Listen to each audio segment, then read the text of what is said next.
I guess one of us has to do it, Paul. And you want to do it? I don't really want to blow out my voice the way Woods does. Can you handle it for us today? Me. Ready? Yeah! Guttural scream on a victory Wednesday. Good I'm about morning. to pass out. Good morning. Yeah, you look lightheaded over there. Good morning, Why does everybody. he do that?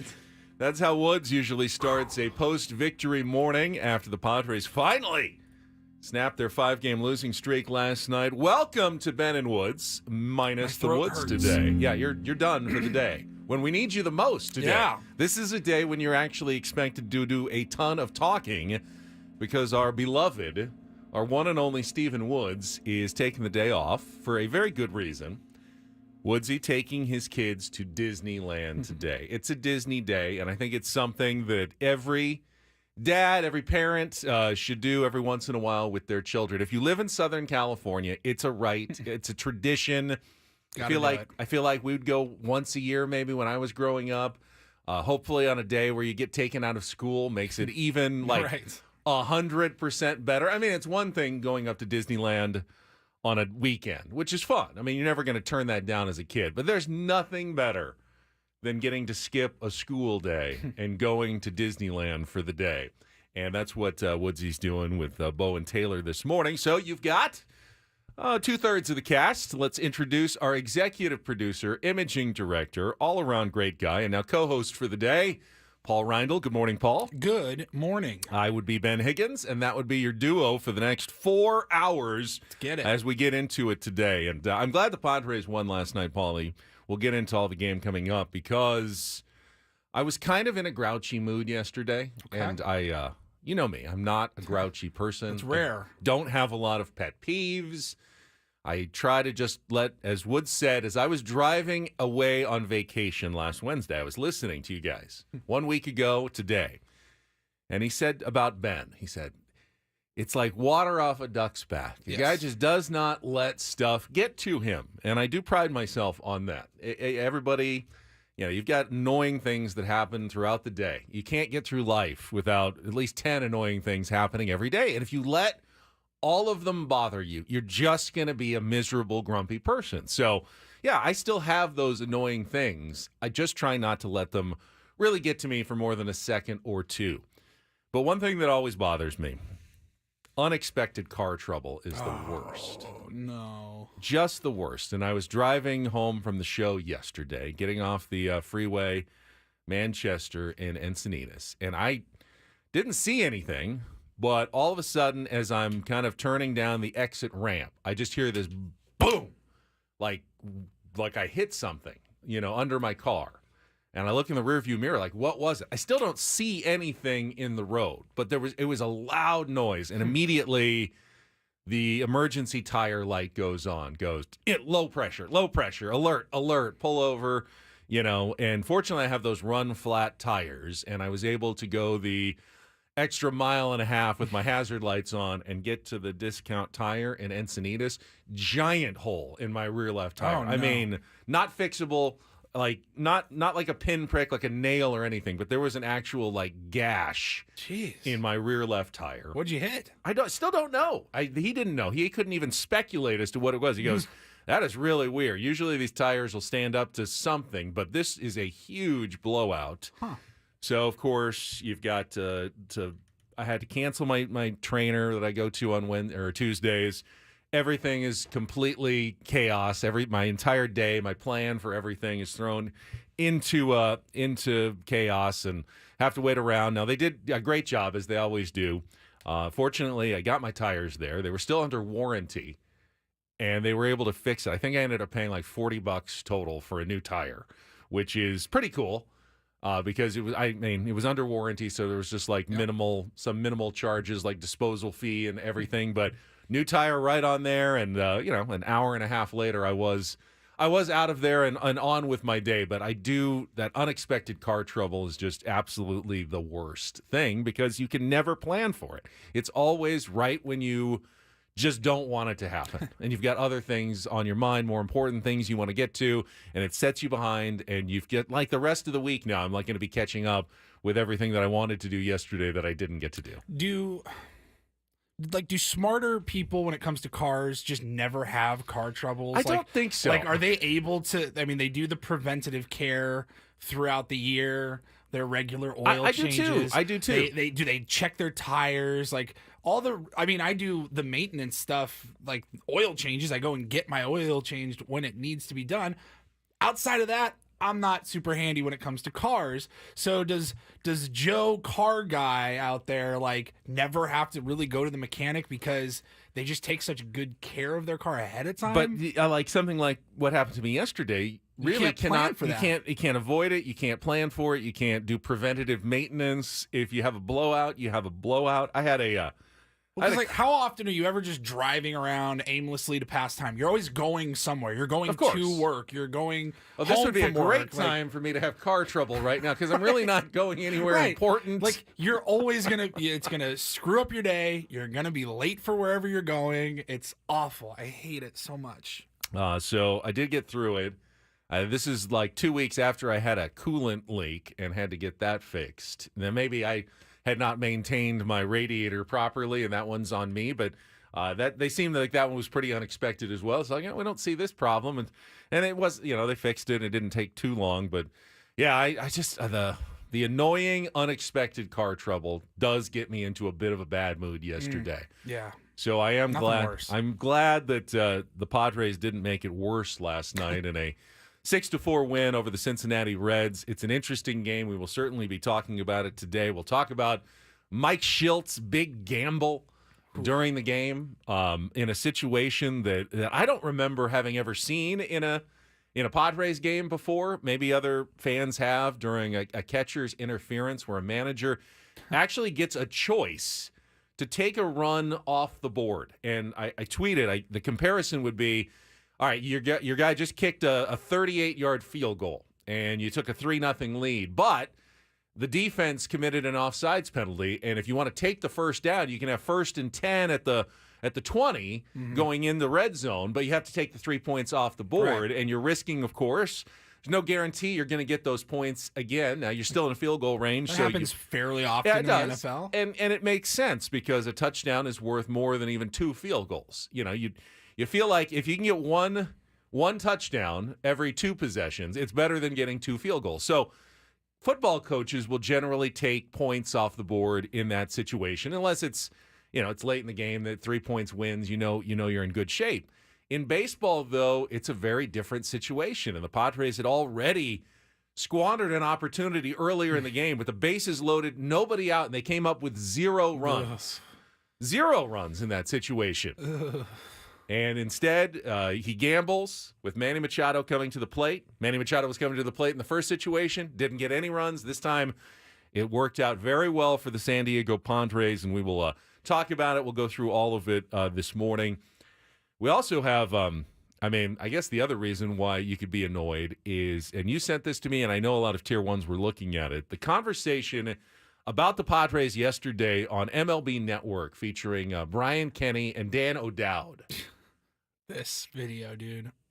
Speculating oh my God, about not only whether the Padres should trade Fernando Tatis Jr., which is stupid to begin with, but even more kind of condescendingly, more outrageously, then going, I don't know if anyone's really going to take him. You can try, but I don't think there'd be any takers out there for Fernando Tatis Jr. You'd be lucky to find a team that would be interested in taking a Fernando Tatis Jr. It really, in my mind, and I'll try to explain my thinking behind it. I know instinctually a lot of Padres fans are going, what? I mean, they're not going to trade Fernando Tatis Jr. They're not. It's Fernando Tatis Jr.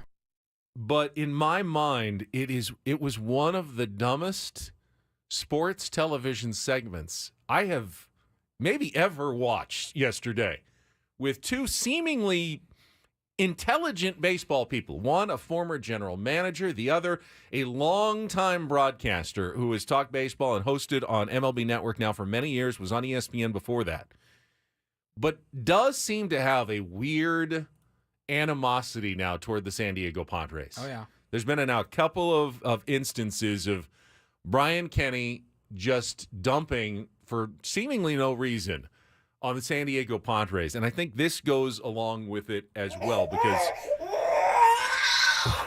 when we talk about it, it won't take, I mean, I think you all know why it would be kind of insane to even think about trading Fernando Tatis Jr. at this moment, right? Yes. You can kind of understand the reasons why that would be a bad move for, Eric Katsenda and Padres ownership at this moment to go, you know what we really need to do right now? Let's shake things up. The state of our franchise, we really need to trade Fernando Tatis Jr. And then, if you haven't heard it yet, and I'll save this part for when we discuss it a little bit later in the show. The possible trade that they threw out there as to what might make it worth it for the Padres to deal Fernando Tatis Jr. was so insanely ridiculous and insulting. I can't believe that this was a segment on actual network television. The MLB network. The MLB network. Major League like if Baseball's... the Golf Channel, if those guys had just started, hey, maybe the Padres should trade Tatis, I might excuse it because you don't know anything about baseball. Beavis and Butthead in the mornings out in Cleveland or something. Scott and Storch say, yeah, Padres should trade Tatis. Fine. You know what? You can be ignorant. We all spout off about things we don't know what we're talking about at times. In-house, own network partners with the team and all of that, and you're just like, bro, if I'm with the Padres, if I'm in the Padres organization, I see that, I go, hey, Brian, what's your effing problem, dude? Are you insane? Are you kidding me? I will give you a litany of reasons why that would be an insane idea at the moment. Insane. But we will. It should be a good show today. Obviously, we're going to get through without Woods. The conversation starts and ends with, "Hey, you know what a no trade clause is, Brian?" That's number one. That wasn't even brought up. Wasn't even. No, it never is. Wasn't it even never brought is up. brought up when these morons have this conversation seemingly once a year. It starts and ends there, and then I just like to dump on Brian Kenny because it's gotten comical. It's a segment in which I don't know how long it was, about 3 or 4 minutes.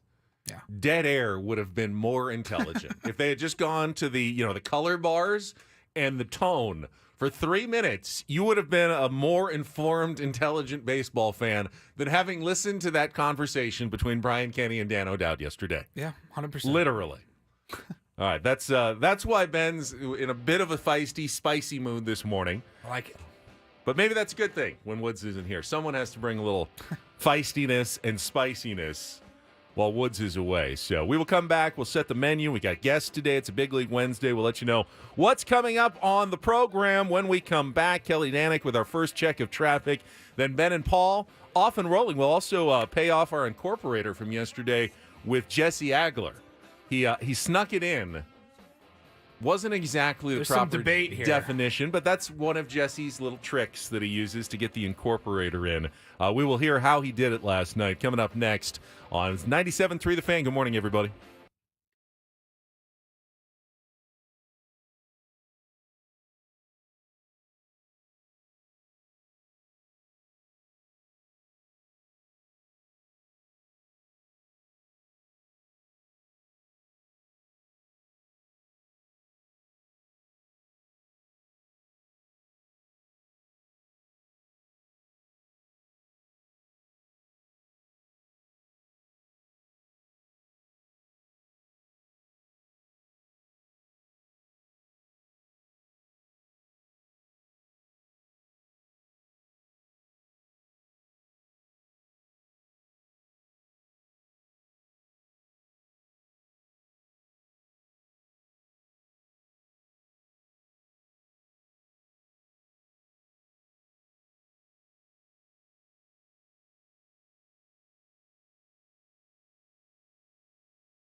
We're very scarred as a fan base when you feel elated. Padres actually had their opening day starter going yesterday. I know Yu Darvish had been on the injured list, so you didn't know exactly what you were going to get and how long he was going to pitch for, but Yu was outstanding for his 5 innings. The Reds, meanwhile, were going with the swingman. We know, the role that Nick Martinez played for the Padres last year, kind of this sixth starter, emergency fill-in guy. Normally, you feel really good about those matchups when your number one guy is going against their fill-in guy. Padres jumped out to a 5-0 lead yesterday. We will get into our Padres wrap-up early in the show today, coming up in our next segment on the menu. We'll talk about Mike Schilt's gamble. We'll hear from this. At least in hindsight for Mike Schilt, didn't seem like it was a particularly tough decision. He'll go through the thought process of taking a run off the scoreboard and giving Manny Machado another opportunity with the bases loaded there in the bottom of the 5th inning. Coming up in our 7 o'clock hour, with Woods gone, we're going to have our friend from down the hall, John Flint from KSON, is going to come in to play, take on John, and give Tier 1 one of the last chances to qualify for our monthly grand prize trip to Las Vegas. I think we should have a new prize next week, Paulie. Yeah, we're still in the month of April, even though today is May 1st. Yes, so through today, and then on Friday, last chance to qualify for the trip to Las Vegas. So if you haven't gotten in yet, John, he's played a couple of times. He's pretty good. He's bad, but he's not good. He knows his stuff. He's not Woods, though. Right. So if you want to try to sneak in while the cat's away, the mice can try to play against John. John is the Nick Lodolo of the building. You didn't know. Not super confident, not really sure what to expect, and then he can just shove up against you. It is possible. It's possible. I don't think there's any country categories today, but he knows music other than the KSON staples. But we'll play Take on John coming up in the 7 o'clock hour. That's also when we'll get back into the Brian Kenny outrageous discussion we brought up in the open. Don't do this. And then it is a Big League Wednesday here at 7:35. We will chat with the 5-time MLB All-Star Adam Jones will be with us. In the 8 o'clock hour, Brett Boone is going to join us at 8:35. Always enjoy our conversations with Booney. He was at the Padres game with some of his fellow Padres alums over the weekend. So we'll talk about Brett's experiences, who he talked to, what he's observed from the San Diego Padres here early in the season, and specifically, the 5-game losing streak that just ended. He's been pretty positive on the Padres, what he's seen. I wonder if that's changed at all based on the last week and the struggles that the team has had. Paulie's got a Ryle report. We got some more Legion tickets to give away. I'd like to have either or both. Maybe Craig and Annie can come in for a little crossover today since we have an open chair with Woods off. So maybe in our last segment, we'll get into some conversations with Annie and Elston to wrap up the Wednesday program. But I do want to pay off our Incorporator from yesterday. Jesse Agler, voice of the Padres, joins us each and every Tuesday. And yesterday, at the end of our 8:30 conversation, I gave him the Incorporator word of the day. Here's the setup. Speaking of the ship sinking, we've got a nautical term for you today on the Incorporator. Today's word is baggy wrinkle. There it is. We said it in chorus. Baggy wrinkle. Baggy wrinkle. Oh, I thought you were going to do poop deck. No, baggy wrinkle. It's a soft covering for cables to reduce sail chafe. Chafe? Yeah. Yeah. Oh, that's a fun one. So you don't want those ropes tearing a hole in the sail. So you put the baggy wrinkle, which is kind of like a soft material that goes around the cords to make sure that your sail stays in good shape. We call them lines on a ship. Oh, lines. Oh, You're a sailing man. We're going to do terminology. All right, so that was the setup. So that was definitely going to be a difficult word to incorporate into a baseball broadcast. That's the object of the game. Baggy wrinkle. However, Jesse has his ways. He has his tactics, and he went with a strategy yesterday. I believe this was after the 7th inning stretch. It yesterday. was top of the 8th. So this is when the Padres had actually made it that nothing happened that inning. They actually struck out, but there was a couple of questionable strike zone calls. Was it during a Ha-Sung Kim at bat? Or Tyler? Someone was up and like 3 straight balls right at the knees were all called balls. And David Bell, who is known for being a feisty manager, apparently lost his mind during the inning break, went out and got ejected. Jesse described it, and this is where he chose to work in his Incorporator word. So here's the coming back for the top of the 8th inning last night.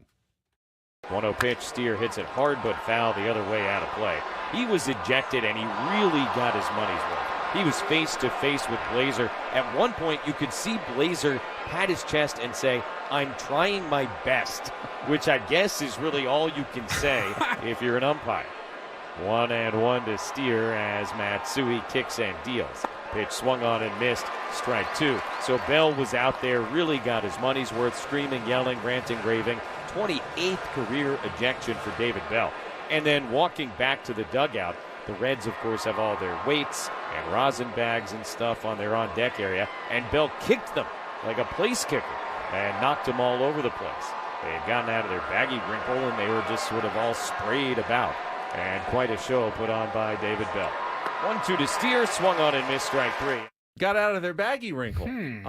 He made it sound like that word was maybe a synonym for a bucket? a brouhaha. No, I thought he said he kicked like the bat weights and all the stuff in the on-deck circle. Can you go play just the last part again? I think he was referring to the argument between David Bell and home plate umpire Corey Blazer. They got out of their baggy wrinkle. The Reds, of course, have all their weights and rosin bags and stuff on their on-deck area, and Bell kicked them like a place kicker and knocked them all over the place. They had gotten out of their baggy wrinkle, and they were just sort of all sprayed about. No, you're right. And quite a show put on by David Bell. He was referring to like maybe they keep it all in a big sack, a big baggy wrinkle. Bat weights, pine tar, they stuff keep like all that. their stuff in the on-deck circle. It's a soft covering. Well, maybe that is a more accurate use of the word baggy wrinkle. I thought the funniest part of that, though, was the umpire. I can just see him with getting screamed at by a Major League Baseball manager who's been ejected close to 30 times in his career, just going, "I'm trying my best." At one point, you could see Blazer pat his chest and say, "I'm trying my best." I don't know if that's the That probably makes it worse, best right? tactic for an umpire. Lay off me. I'm trying my best. Leave me alone, David. I'm trying my best. The strange part is that at-bat ended in a strikeout.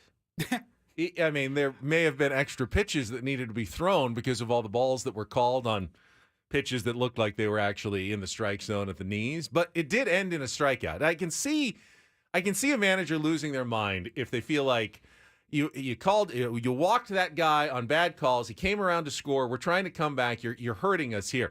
All it may have done was cost a relief pitcher like 2 or 3 extra pitches to get the strikeout. Is that something that is really worth losing your mind and getting ejected and possibly breaking your toe? David Bell's a little bit of a lunatic. Over. I mean, kicking a donut, like they say a weighted 28 donut. career ejections? Yeah, kicking a weighted donut over a call which actually ended up going your team's way. The guy struck the Padres batter, and I can't remember if it was Kim or who it was, struck out at the end of that plate appearance, and he still lost his mind on the umpire in between the innings. Very odd. Jesse sneaks in baggy wrinkle, though, into the explanation there in the top of the 8th inning. All right, we'll come back. We will go through the highlights and the wherefores of last night's game. 6-4 win over the Cincinnati Reds. Great performance by Yu Darvish.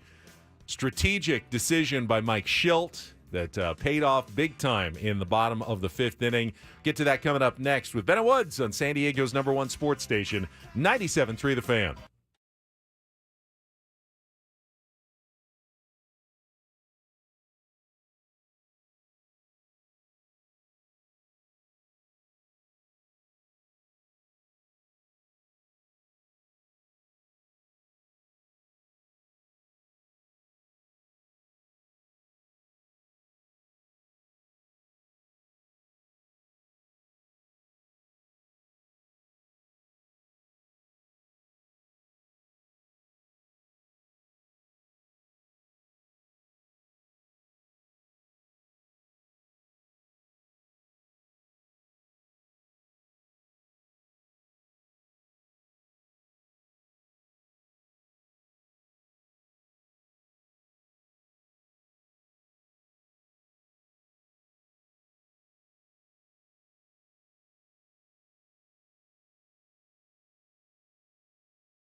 turns out sometimes good things happen when you don't fall behind in the first inning and have to play catch-up the entire game. Padres, after having a lead for exactly one half of one inning over the previous 4 games, never trailed last night at Petco Park and finally got a home night victory. Just their second of the season, Paulie. That's wild. Made it through the entire month and had 2 home night wins. Right. And one of them, they fell behind 8-0 and had to come from behind. Yes. Both of the games, interestingly enough, What was started the by Yu win Darvish. probability in that one? 99.9? 99.2 or something. They were like 0.8% chance of winning that game, and they came back and won it. This one, the win probability was pretty good from the outset after the Padres took the lead in the 3rd inning. We're going to go through the highlights, the unusual situation that presented itself in the 5th inning for Mike Schilt. Coming up right after this check of traffic on 97.3 The Fan. From the 97.3 The Fan Traffic Center, here's Kelly Danick. Traffic is sponsored by Air Max, San Diego's highest rated heating and air company. Visit them at airmax.com. Got a collision on southbound 163 before the 8. It's blocking the right lane, but watch out for some debris in the roadway. And looks like they did clear up that crash in the North County southbound 15 El Norte Parkway, so speeds are looking better there. Looking for the best in HVAC? Choose Air Max, San Diego's highest rated heating and air company, with free diagnostics on all repairs and estimates. See why over 1,300 happy customers have given Air Max 5-star Yelp reviews. See Air Max today at airmax.com. Kelly Danick with Ben & Woods, San Diego's #1 sports station, 97.3 The Fan. I love winning, man. I love winning. You know what I'm saying? It's like better than losing. Oh, my God, I'm so stiff. Miss any of the Padres win yesterday? Ben and Woods didn't. What up, crew? We've got you covered with all of the highlights. I like it when the Padres win. Yeah! Yeah! It's the Padres Wrap-Up, presented by Hamul Casino. With thrilling slots and tables and all the best rewards, Hamul Casino has all the fun you're looking for. Hamul Casino, fun above all else. Yeah! Give me a do damage. Do damage! Now Tatis at second, 1 out. The 0-1 muscled into shallow right. India back over the shoulder, can't make the catch. Tatis got a great read, rounding third on his way. He will score. And Jake Cronenworth, an RBI single to give the Padres a 1-0 lead. 0-1 pitch, Fairchild busted in on the hands, rolls it right to third base. Wade's got it, throw to first, a little high, but Cronenworth handles it. And that's all for the Reds here in the top of the 5th inning. No runs ahead, 1 man left on base. We are midway at Petco. Yu Darvish, 5 shutout innings in his return. Bases loaded, 1 out. Here's Machado, first pitch swinging, laces it into the left center field gap. Wade has scored. Tatis has scored. Cronenworth is on his way. De La Cruz will not make a relay. A bases clearing double for Machado and a 4-0 Padre lead. Machado at second, 2 down. The 1-0 pitch. Jackson muscles it in the air to left field. Here comes Steer on the move, and he dropped it. Had it in the breadbasket and dropped it. Machado will come in and score, and Spencer Steer's nightmare in left continues. 5-0 Padres in the 5th. Here's the 0-1 pitch. India muscles it into right field. That's going to fall for a base hit. De La Cruz has scored. Steer's on his way. Fernando fires home, not in time. A 2-run single for Jonathan India. The Reds are on the board, and it's 5-2 here in the 6th. 0-1 grounded to second base. India is coming home. Bad throw, not in time. Throw to first, not in time. And the Padres lead it 6-2. Certainly looked like he was going to have a shot at Kim, but the throw was on the wrong side of home plate. Madeley then tried to throw to first base, but with Fernando's speed, no chance. 0-2 pitch, hit in the air to deep right field towards the Petco porch, and gone. A home run. 3rd of the year for Jamer Candelario. And now a 3-run game, 6-3 here in the 7th. 2-0 pitch, hit in the air to very deep center field. Jackson Merrill racing back. He's at the wall, looking up, gonna go. Home run, Stuart Fairchild. Snaps in 0 for 18 at the ditch. It's his first home run of the season. Second long ball of the inning against De Los Santos. And the Padre lead is now 6-4. Bases are empty, and Luke Maley, the batter, swings at the first pitch, sends it in the air, straightaway center field and deep. Merrill is back on the warning track. He's got room, and he makes the catch. The ball game is over. A 1-2-3 ninth inning for Robert Suarez. The Padres stop the skid as they beat the Reds here tonight 6-4, and we will play a rubber match tomorrow afternoon. We put it behind us, and it'll be a blip, and it'll be something we won't think about because we're going to go on and play good baseball and win series. We got a chance to do that tomorrow. But yeah, we're going to be better for it. Mike Schultz says the 5-game losing streak will be a blip. Hopefully hope so. on the radar of the Padres season. Sure. Almost hope every so. team, maybe every team, will endure a 5-game losing streak at some point in the season. But if you want to, get to the playoffs, they do have to be blips. The New York Mets started 0-5 this year. They're already back above 500. Actually have been for a while. So it's more than possible to bounce back from 5-game losing streaks early in the season in Major League Baseball. Padres get the 6-4 win yesterday over the Cincinnati Reds.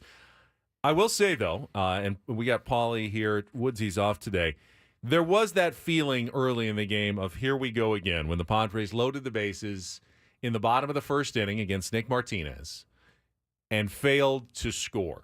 Jurickson Profar opened the game with a single. Mm-hmm. He's been terrific after moving to the leadoff spot, by the way. I think we found our, at least in the interim, our new leadoff hitter. Yeah, 3 more hits. And Padres actually went 4 for 4 from the leadoff spot because after Jose Azocar came in as a defensive replacement, he got a nice single after a long at-bat as well. So the Padres getting tons of production from the number 1 spot, but they couldn't cash in.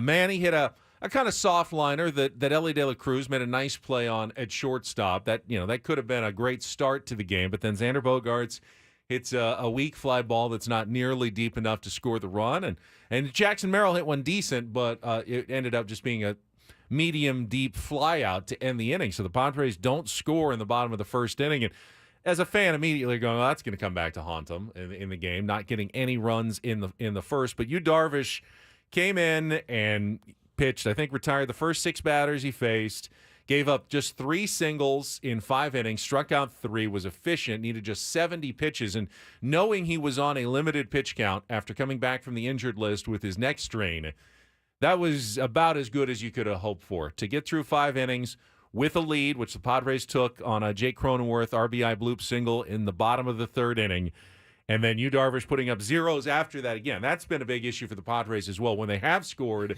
seems like every time the other team then comes right back and answers to tie it or take the lead. Yu Darvish did not allow that in an outstanding effort off the injured list. So the Padres take that 1-0 lead from Yu into the bottom of the 5th inning, and that's where this game takes its unusual turn.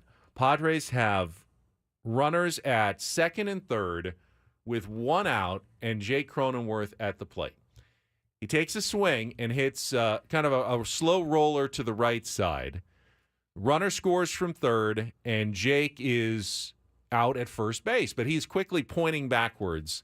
Hey, something happened there. And once again, Jake, who maybe it's just the nature of how he swings and how he brings his hands through. But once again, it's catcher's interference, and the umpire is on it. Yes, points at catcher's interference and brings Mike Schultz out because there's a decision to be made. The rule in Major League Baseball states that you have the choice on catcher's interference. You can either take your base, which would be an E2, and Jake gets first base, but the runner from 3rd would not advance home on that. So he'd have to go back to 3rd base so that you could have bases loaded and 1 out, or take the outcome of the play, run in, Padres take a 2-0 lead. That's doubling your lead, but there'd be 2 outs and just a runner on 2nd base in that situation. And it doesn't take Mike Schultz very long to make the call. I want the bases loaded and 1 out. Take that run off the board, put Tyler Wade, I think it was, back at 3rd base, and give Manny Machado a chance with the bases loaded. Manny, who has not been, in a particularly hot stretch lately, had already had a chance earlier in the game with no outs and the bases loaded and didn't come through there. But it didn't take long for Mike Schultz to be proven right. First pitch off Nick Martinez. Manny Machado laces that double into the gap. All 3 runs score. Padres end up with a 4-run inning, take a 5-0 lead, and ultimately that was the difference in the game as the Padres held on for the 6-4 win. So I thought A.J. Cassavell, who we had on yesterday, he did a great job. Before the game was even over, he had run a statistical analysis and written a piece for MLB.com showing that, at least in an average situation, that you are expected to get more runs in an inning with the bases loaded and 1 out than you are with 1 run in, 2 outs, and a runner on second base. The difference was like 0.2 runs. With the run in, you're expected to get another 0.35, I think it was, so 1.35 runs. Yeah, Eno summarized it, Did it as very well? similarly. He said, guy on second with 2 outs and 1 run in the bank is worth 1.3 runs. Okay. The 1 in the bank already plus 0.3 expected, and bases loaded with 1 out is 1.5 expected runs. So by run expectancy purely, it was the right move. So that's not exactly why Mike Schilt. I don't think he has a calculator in his head. I think he was going more instinctually, and he just simply thought, I got bases loaded. I got Manny Machado coming up. Here's what Mike Schilt had to say after the game about the decision to take a run off a board for a team that has been struggling to score and gamble that they could get more in that inning. Talking to TJ Lucido, you ever had the opportunity to make the decision about and then actually take a run off the board? And I'm like, no, probably won't happen again. And then I went to my Charlotte Mecklenburg public education and said, okay, let me do some math here. All right, we can take 1 off, which is important. We need to score runs. And then, we can have the base loaded with 1 out and Manny Machado. I'm going to bet on Manny Machado. So that was the bet, and, took 1 off and added 3. So nice swing by Manny. Good bet. As I saw earlier in our YouTube chat, maybe we should take Mike Schilt to 7 Mile Casino if he's that good at analyzing the odds on the fly and knowing what he should do in a situation like that. But instinctually, Mike Schilt was right that the Padres should be better off going with the bases loaded situation for Manny Machado. And by the way, it made a difference in his mind that it was Manny Machado up and not, say, Kyle Higashioka coming to the plate. No insult intended, Kyle, but this is Manny Machado. This is a superstar player, and that definitely, according to Mike Schilt, played into his logic. Well, it's definitely part of it. I mean, I trust our guys, and Manny's a big part of our club, so I trust him completely, and I want our big boys up in big situations, so that was a big part of the calculus. And then after that, I was like, all right, we're out for a run with a guy at third base. No, I don't like it. Let's go ahead and load the base and get the out back. So it wasn't that challenging for me. I was glad to hear in that first soundbite that we played from Schilt, how he goes, I'd never had this opportunity to do this. Probably never going to have it again. That tells me it really is as rare as you and I were discussing before the show. Like, have you ever seen that? I'm like, I mean, maybe it's happened and I just wasn't paying attention enough. Like, I've never seen that where an MLB manager, like, it's just usually this is the rule. Umpires letting you know, like, this is what's happening. Deal with it. You don't usually get that opportunity. No, catcher's interference is just rare to begin with, unless you're Jake Cronenworth and it happens like once a week. But it's pretty rare to begin with. I don't know if there's another situation where you actually get a choice as the manager. Is I would like this outcome or this outcome. It's, as I said earlier, that's very football-esque, where a penalty flag is thrown, and you have the opportunity to take the result of the play or go back and replay the down with the yardage. And they do sometimes take points off the board. A field goal is good, but now you've got a chance to go for a touchdown and get a first down, and coaches will take those points off the board. Have not seen that in baseball before, but the gamble definitely paid off. Think about it this way. Had the Padres taken the run, they're up 2-0. Even if Manny Machado comes up, still doubles with 2 outs and makes it 3-0 with an RBI double, the next batter, Xander Bogaerts, made an out. So that's it. Instead of a 4-run inning and a 5-0 lead, it's a 2-run inning and a 3-0 lead. How many did the Padres win by? 2 runs in the end of the game. That's the difference. That decision is the difference in the game right there. So credit to Mike Schilt for going with his gut, and his gut not only being right, but also being statistically and mathematically correct in that situation. A couple other observations from the game yesterday. Good to have you back. It was great to have you, Darvish, back. The Reds gave away a lot of opportunities to the Padres. You can't count on that every day. Their defense, they committed 3 errors. I count another, at least play or two, like the Tatis double in the 3rd inning that was kind of at the very worst, should have been a single if they had played that right, but a dive by, I think, Steer got past him. He also lost that ball in the lights that turned into the Jackson Merrill RBI to wrap up that 4-run he was in the blender yesterday. 5th inning. The Cincinnati Reds did not play good defense. The Padres played a much cleaner game yesterday, and in that sense, definitely deserved to win that game. Maybe by more than they did. But bro, when a team is scuffling like the Padres have for the last week, like you absolutely have to capitalize when a team is giving you mistakes like that. And they did just enough. Was a little frustrating. It felt like the Padres bullpen has been really good at protecting 3-4 run deficits the last few days. Hey, yeah, the starters put them in a bad situation, but the bullpen held them right there until they eventually lost the game at the end. They're finally given a lead, and a significant one at 5-0 and then 6-2.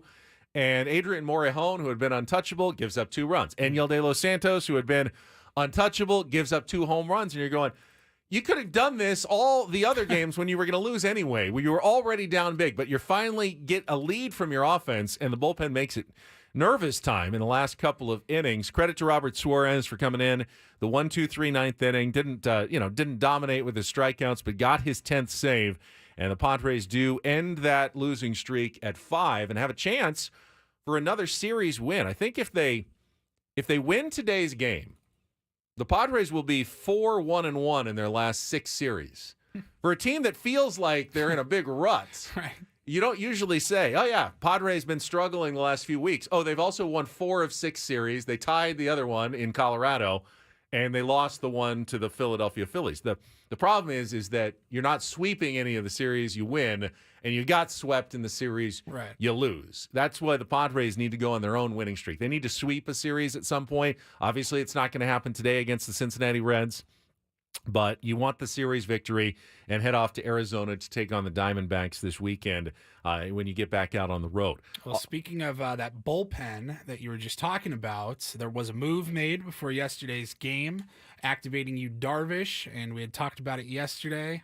Tom Cosgrove optioned down to El Paso. Yeah, Mike Schilt did say this is probably a temporary short-term move to just allow Tom Cosgrove to try to sharpen up a little bit, get a little more command on the breaking balls that have not been as effective this season as they were last year. They're going to need Tom Cosgrove back at some point, and I don't expect him to be in AAA for a long time, but he was he had just been used, made sense to send him down. He's got options. Go down, maybe a relief appearance or 2 at AAA. Hopefully he'll get locked into where he was last year, but that move made sense. A lot of people thought, why not the Rule 5 guy? Why not Stephen Kolek and just finish with it? At this point, I have no problem with Tom Cosgrove getting a couple of opportunities at AAA before he comes back. Last thought on the game yesterday. Attendance, 36,769. Didn't look quite as crowded at the beginning. Obviously, there was no giveaway, no beanie or anything, but that's still, for a team on a 5-game losing streak, pretty impressive, Padres fans. You are still showing up and give you a pat on the back. That is very impressive for a Tuesday night with no giveaway. Cincinnati Reds in town. It's not like it's the Dodgers or anything. Good job by Padres fans at Petco Park. All right, we'll come back. Brian Kenny in the crosshairs on MLB Network next on Ben and Woods.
I totally understand the concept of having to fill some time.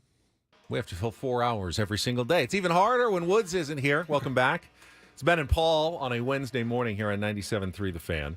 We're going to play Take on John in just a couple of minutes. If you want to battle John Flynn and qualify for Las Vegas, get online now and just stay on hold because Paulie and I are going to be distracted by this conversation about Brian Kenny, Dan O'Dowd, and MLB Network for the next couple of minutes, and you'll just be sitting there. And then when John comes over, it'll be time to play, and we'll go, we need a contestant. You'll already be there. So call 833-288-0973, 833-288-0973. Stay on hold, and we'll have a contestant lined up when John comes over to play our game. But I want to get into this this segment that popped up yesterday, discussing the San Diego Padres. And the topic was basically, we've talked about the fact that the Padres are really locked in with some of these long-term contracts. You're not going to trade Manny Machado or Xander Bogaerts. Even if you wanted to, they have no trade clauses. Their contracts right now are probably not, that appealing to another team. You'd probably have to attach prospects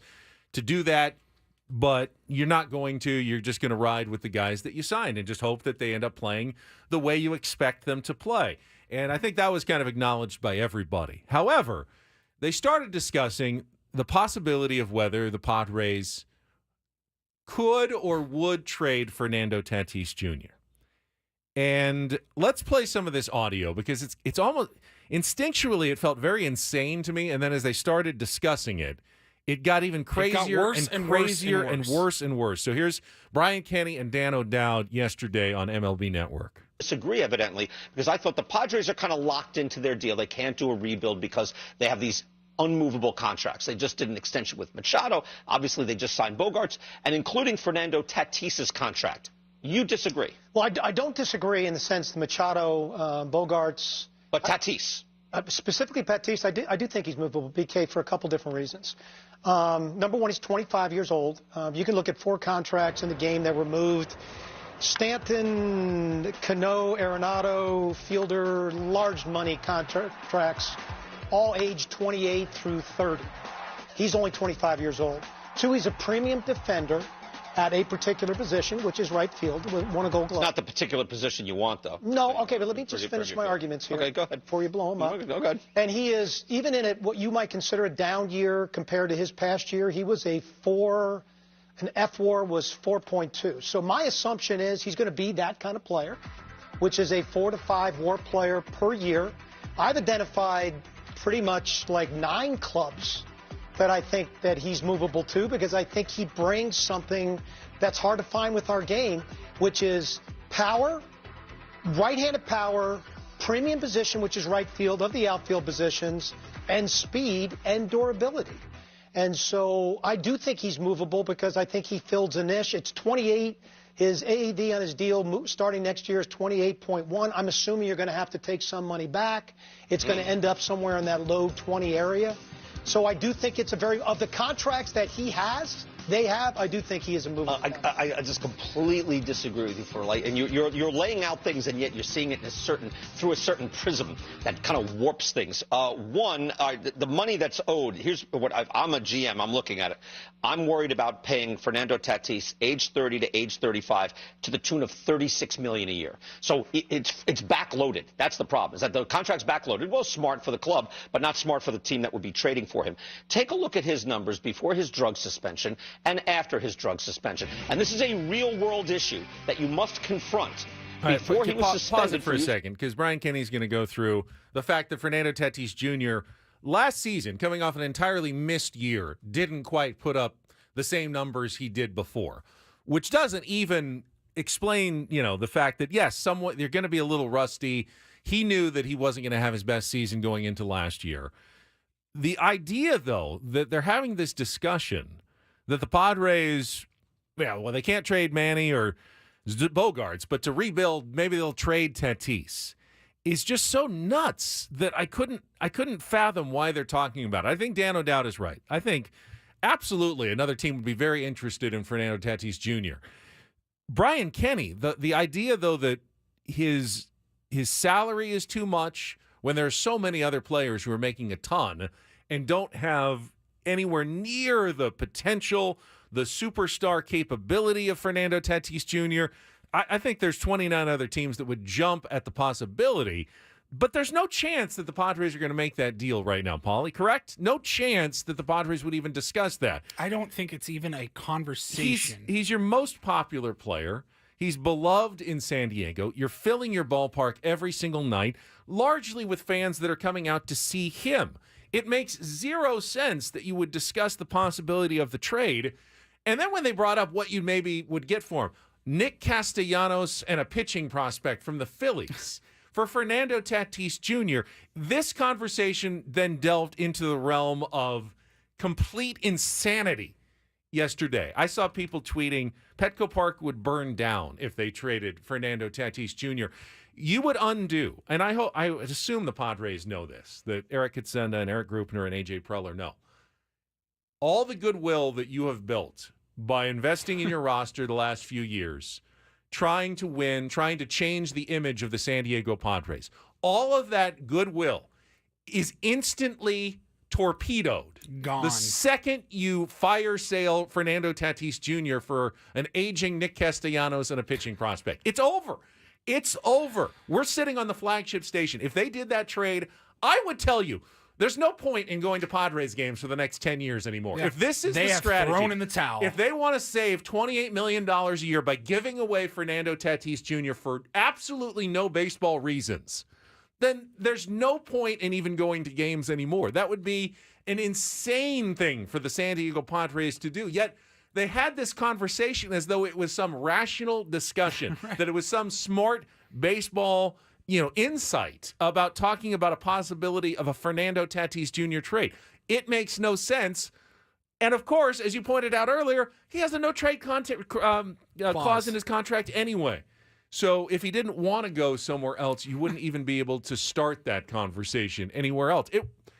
It was mind-blowing that they were discussing this on MLB Network yesterday.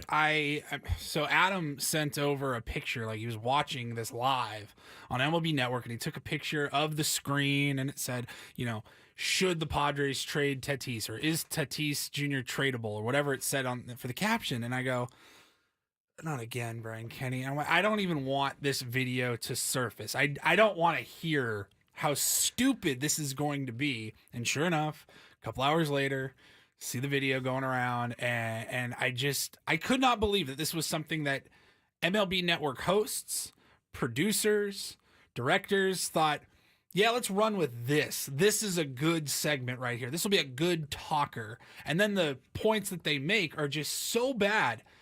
I don't know what Brian Kenny's issue is. I know he's a Mets fan. He's still very butthurt about what happened in 2022. Remember, he directly accused Joe. He doesn't even accuse of Joe Musgrove of cheating. He just said, well, obviously Joe Musgrove was cheating and got away with it. He didn't even...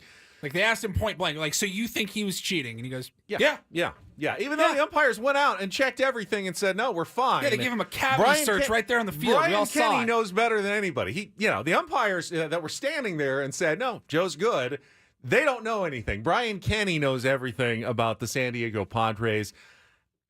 I'm too upset about this to go on. We can take some calls about it a little bit later.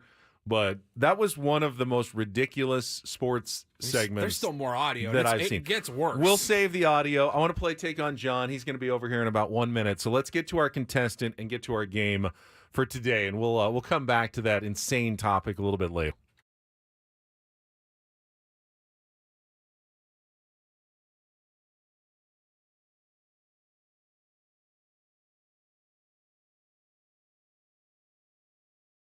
Take on What's brought to you by Valvoline Instant Oil Change. It only takes 15 minutes. You don't have to get out of your car. For directions and discounts, go to SoCalOilChange.com. That's SoCalOilChange.com. James, I appreciate you calling in and being our contestant for Take on John today. How are you? Hey, good morning, guys. All right, we'll give you a chance here to qualify for that getaway to the Westgate, Las Vegas. 2 nights, tickets to Cool and the Gang. You can get your own tickets at Ticketmaster.com. Check out the $70 million in room renovations at the home of legendary Vegas fun. All right, here are your categories today to go up against John Flint.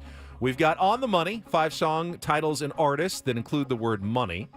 We've got our all 2-second song category, Song and Dance, 80s edition. Those are song titles with the word dance in them from the 80s. And our new category is called the Tortured Poets Department. Yes, it is about Taylor Swift's new album, but I will say that you don't actually need to have any musical knowledge necessarily to get that category and get some of the questions right. So, James, on the money, song and dance, or the Tortured Poets Department, what would you like to play? I would take on the money. On the money. All right. You have 5 questions and 60 seconds to name song titles and artists with the word money in all 5 of them. If you don't know an answer, say pass. We'll come back to it if there's time left on the clock. First questions are 2-second song. Give us the title and the artist to score that point, and we'll go on from there. James, are you ready to play?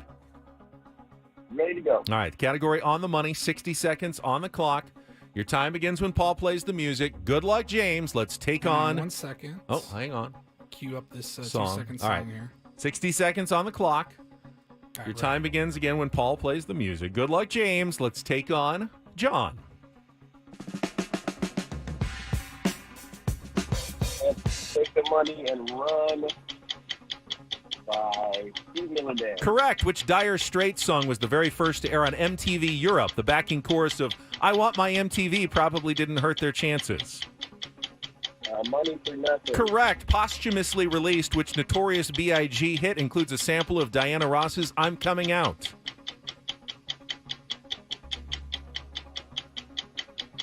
More money, more problems. Correct. Which American singer-songwriter had hits in the 70s and 80s, including Baby Hold On and Take Me Home Tonight?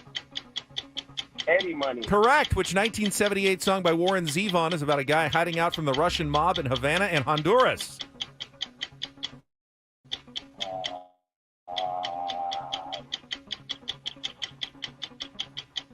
Few seconds left.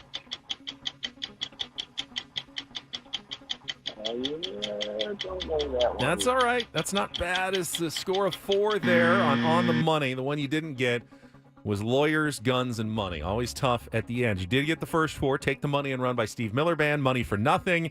Mo Money, More Problems, and Eddie Money. All right, hang on the line there, James. We'll see if John Flint is good to go. Have you seen him yet, or is he? He's going to go. Okay, Paulie's going to go retrieve John from down the hall. He's our morning show host at KSON, John and Tammy, and he is just like 3 studios away. So everybody be patient with Woods. He's played a couple of times before, and as Paulie said, he's pretty decent. I mean, no one's quite Woods when it comes to this game, but he definitely knows his music and he knows his stuff. So. All right, here he comes. Paulie says he's got him, so he's coming in. I will explain the rules once more for John just to refresh how the game works.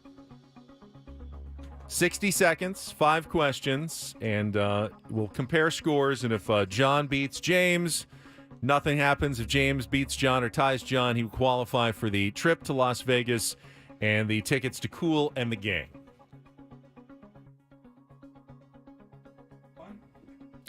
Yes, we're having fun right now. All right, that's fine.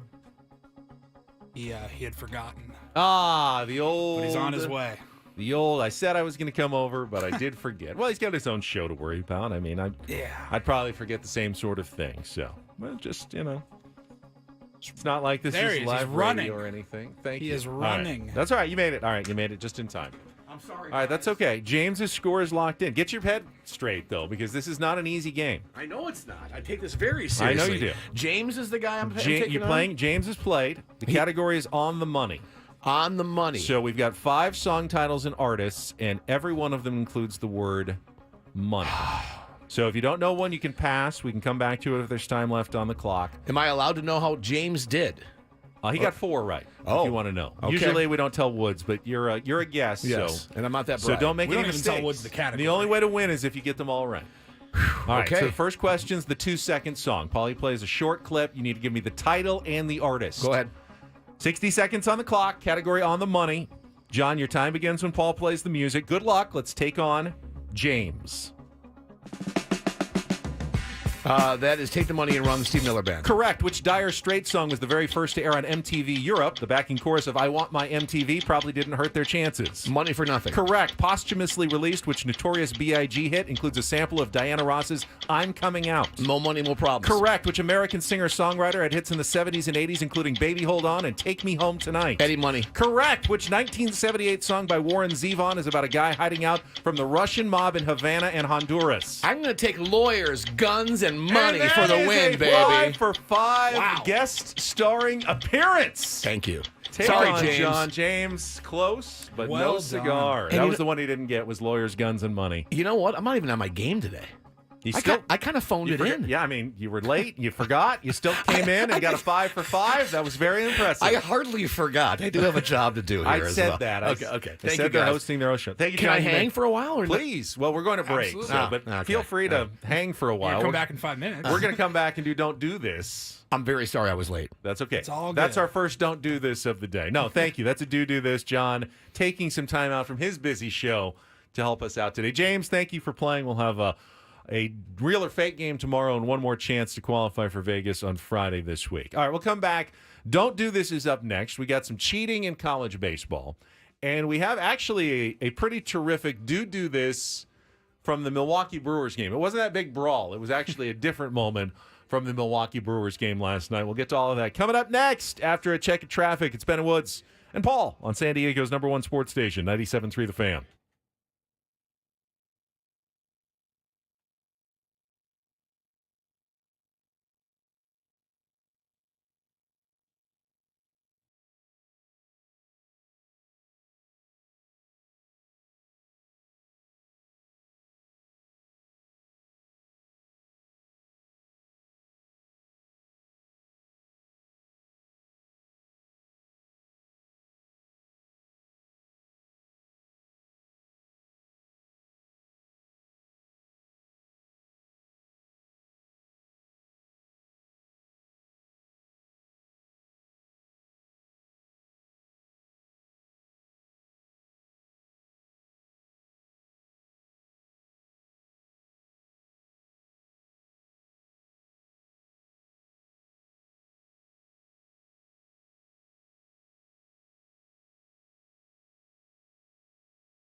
I'm still shaking my head about Brian Kenny. We have even more audio on that we're going to play in a little while.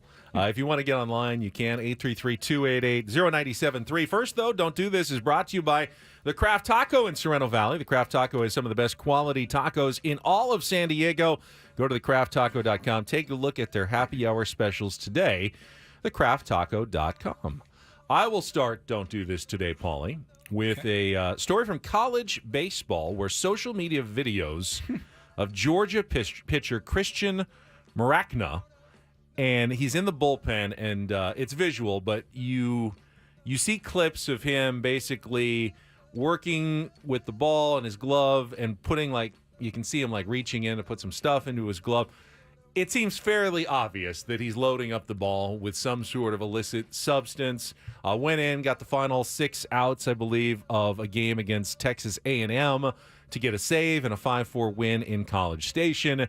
And, of course, the video has gone viral. And, this guy is cheating. He's doctoring up the baseball. I'm surprised that it's made national headlines, though. This is, to me, still not uncommon, right, in baseball? I mean, I've got to imagine that there are still major league pitchers who are trying to get away with it. No one gets checked more closely now than major league pitchers. As they come into the game, umpires will check their hands, their glove. As they leave the game, umpires will check them. And yet I still think there are big league pitchers who are trying to get away with it. Robert Suarez got suspended 10 games last year, remember, for illicit substance. It's still going on in Major League Baseball. So clearly in the college level, where I'm sure there is less checking and less enforcement, and they don't suspend them. You get ejected if they find a foreign substance like in the old days. Yeah, there's guys who are still going to do it if they think it gives them an advantage. See what they can get away with. Yeah, I don't think this is a huge story. It's gone viral. Georgia, this is so outrageous that a pitcher would be loading up a baseball. I like the reaction from Texas A&M's coach who said, it certainly appears that way. He saw the video. Looks like he's cheating. It's part of the game. Wish we would have caught it. Yeah, I mean, that's how you handle it. If you think a guy is loading up the baseball as the opposing manager, you go to the umpire, hey, go check him. And you check him, and he finds something, and you get ejected. Like the old Emery board in the pocket trick. Oh, it wasn't me. What? That's how it used to be handled. And if you think a guy is doctoring the ball, have him go check.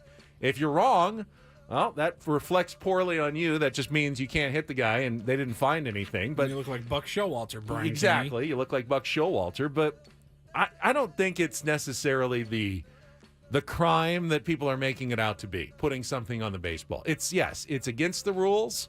But in every sport, you try to get away with things that are against the rules sometimes. Holding is against the rules. Ben Higgins advocating for cheating. I like it. I like it. Apparently. I mean, you get caught, you suffer the consequences. The consequences in Major League Baseball are pretty severe now with a 10-game suspension. Probably will deter a lot of guys from trying it because you don't want to be suspended for 10 games. You get salary docked and everything. But in college baseball, why wouldn't you be trying it? If no one's going to check you and you feel like you get an advantage, I'm surprised that we don't see more of this. What's the old saying? If you're not cheating, you're not trying. Yeah, kind of. All right, this is kind of a hybrid don't and do this. The don't do this is that anytime a Major League Baseball game or any sporting event has a 2-hour delay, it's not even about the weather. That's probably the don't do this. Yeah, Tuesday night in Arizona, inside, sitting there waiting for the Diamondbacks-Dodgers games to start. That's definitely a don't do this. Yeah, so yesterday at Chase Field in Arizona, Dodgers and Diamondbacks, right about 5 minutes before first pitch, they noticed some bees were buzzing around behind home plate, and there was a beehive coming into it formed right at the top of the netting behind starting home to plate. Form. Yeah. It wasn't there previously because they would have seen that and they would have seen all the bees. Right. They just swarmed to the top of the netting, and this happened at Petco Park. 2009. No, it was earlier or recently than that. I know. I was looking it up, and it definitely happened in 2009. I feel like it happened twice, though. There was another one 6 years ago. Yeah, I think it happened twice. And you got to call a beekeeper, which I'm like, do teams have beekeepers and exterminators on speed dial? Are they contracted out and are they flipping through, looking on Google? All right, who's closest? We got to get somebody down here. Remember the yellow pages? Yes. You'd have to go through the yellow pages to find professionals, service people that you needed, and you had no idea. There was just like an ad there, like, all right, let's go with the A's and then the B's. Yeah, beekeeper. I would start with Here we go. B, Beekeeper. So took 2 hours. They finally got the bees taken care of. The bees were not killed. They were, safely treated with a relocated. Non-pesticidal solution and taken off of like the field. Vacuumed up and then released somewhere else. Yes. And the do this here is, I thought it was really cool. They were playing like, I need a hero in the background as he was getting the bees down. And he was into it. He was egging the crowd on. He was like, I don't think he gets a lot of cheers in his profession most of the time. It became a total show, and the fans treated the beekeeper very well. And the Diamondbacks themselves even let him throw out the first pitch once he finally got everything taken care of. I don't know who was already scheduled to throw out the first pitch that night. But someone who left probably 2 hours ago. They got bumped. First pitch, hey, I guess if we're not going to do this, I'm leaving. I got places to go. So, Miley in the chat says the beekeeper was hot, LOL. I didn't notice that, but I guess a good-looking beekeeper as well. And by the way, Diamondbacks did win that game in extra innings on a Christian Walker walk-off home run against the Dodgers. Off, Nabil Chrismat gave up the winner for the Dodgers. Tough scene.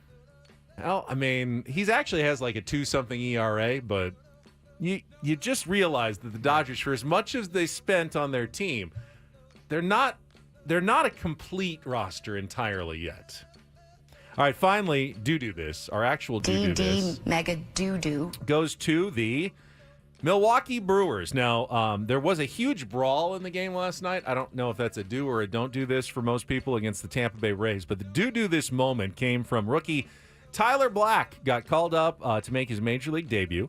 Came in as a pinch runner after an injury, and then got to have his first major league at bat. Well, as is often the case, his parents were in attendance, and his dad happens to be a former big league broadcaster, Canadian announcer Rod Black, who called games for the Toronto Blue Jays from 2002 to 2009. So, see, when this first was going around yesterday, I thought the father was on the call. In the booth. He wasn't in the booth calling the game. No, he was just in the stands. He was in the stands, and their sideline reporter was down there interviewing him. Right. Like you've seen Scanlon or Annie, like they'll track down family members when there's a big moment. Like I remember like Camarena's Grand Slam. They went and saw the whole family was sitting there, and you go in between innings and they talk to him and they play it on the broadcast. You see that all the time. But the timing worked out perfectly because Tyler comes to the plate.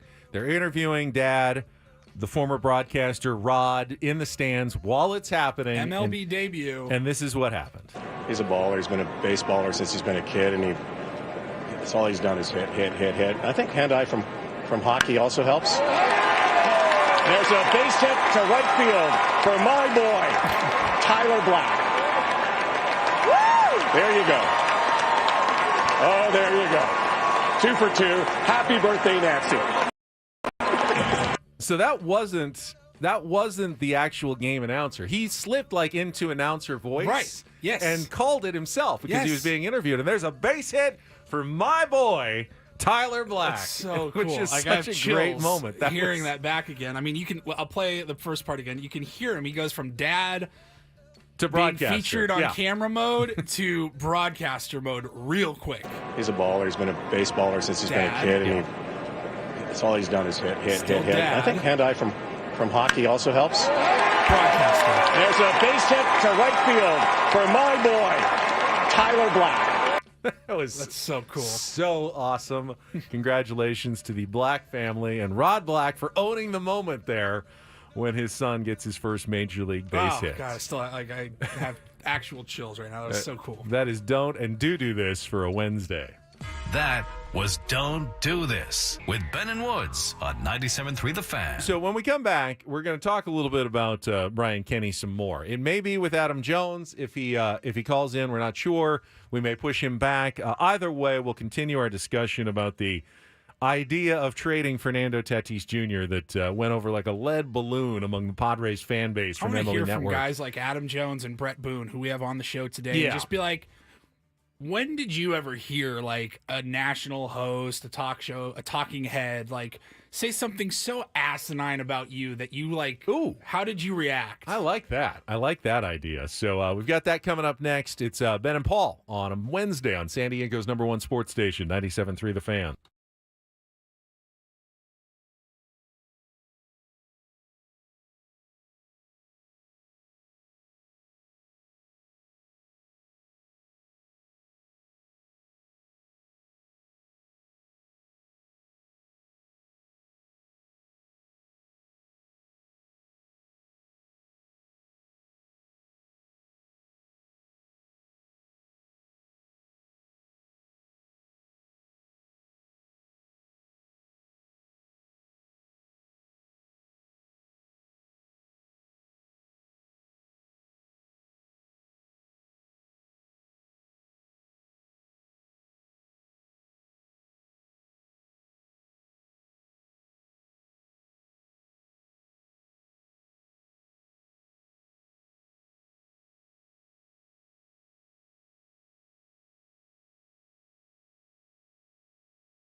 You already know we're the official home of the Padres. Be sure to catch us all season long, wherever the season takes you. With the Odyssey app, listen to us react to the biggest moments from throughout the season. Plus, be sure to listen to live local play-by-play for every Padres game. Download the Odyssey app today. Search 97.3 The Fan to get started. Local blackouts apply.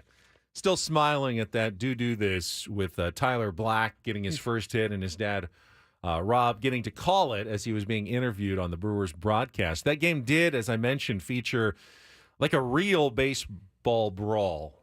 Oh, yeah. Padres had one, was it earlier this year against the Dodgers when everyone just emptied out of the dugout for a second? Yeah. No one did anything. They bench just clearing.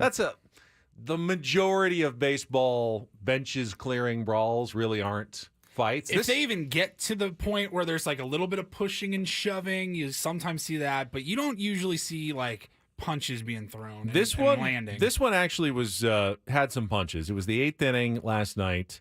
Jose Siri of the Tampa Bay Rays grounded out against Brewers pitcher Abner Uribe to lead off the inning. Uribe and Siri exchanged words near first base. Things very quickly escalated. The umpire saw it happening, like tried to jump in, and they were like, doesn't matter. He got hit for a second. Doesn't matter that the umpire's there. They just started absolutely like throwing. I don't know if anyone totally connected with a punch, but they were definitely throwing real punches. Now, I think Siri had gotten thrown at or hit earlier. So he hit a home run off Freddie Peralta. Yeah. Peralta then drilled him with a 3-0 fastball in the 6th inning, which is, if you're a batter and you've already been thrown 3 balls, that's like a free, if you're going to walk him anyway and you drill him, that's a message being sent. So you had that, and then when Siri grounded out and said something, that's what escalated and turned it into a real benches clearing brawl in the game last night. Now, it did end pretty quickly. I didn't see anyone else totally throwing. It was mostly just the 2 main participants who were throwing the punches, but probably the biggest one I've seen so far this season in Major League Baseball. All right, we're going to check traffic. When we come back, I would love to hear from you. We're going to play some more of the audio from the insane segment on MLB Network yesterday with Brian Kenny and Dan O'Dowd trying to explain why, first of all, the Padres should trade Fernando Tatis Jr., and then Brian Kenny trying to explain why, well, they couldn't possibly do that. No one in their right mind would take on Fernando Tatis Jr. in Major League Baseball. That was an actual take that was given yesterday on MLB Network. We'll get to that after a check of traffic here on 97.3 The Fan. From the 97.3 The Fan Traffic Center, here's Kelly Danick. Traffic is sponsored by the Fish Market, serving the freshest catches from waters near, far, and everywhere in between. Just a couple problems here. One of them is a stalled vehicle in the center divide on southbound 5, just past the 52, and in the North County, westbound 78, just past Broadway. Collision involving a couple of vehicles. No details as to whether that's blocking lanes. Fresh wild Alaskan halibut season is in full swing. Enjoy it perfectly grilled at the Fish Market, and then grab an extra piece to cook yourself from the market on your way out. The Fish Market, locations downtown and Del Mar. The Fish Market, serving and offering only the freshest catches. And Kelly Danick with Ben and Wood, San Diego's #1 sports station, 97.3 The Fan. Real quick, Benny, talking about brawls in baseball, it's always my favorite thing, seeing the bullpens like jogging in after everything's already been settled, the dust is cleared. You know what I want to see? I want to see the bullpens just, instead of jogging like together from the outfield in, I want to see them just going at it in the outfield, Their like own on the brawl, warning track. like a separate brawl. Yeah. Or like, how about this? Think about Petco Park where the bullpens are.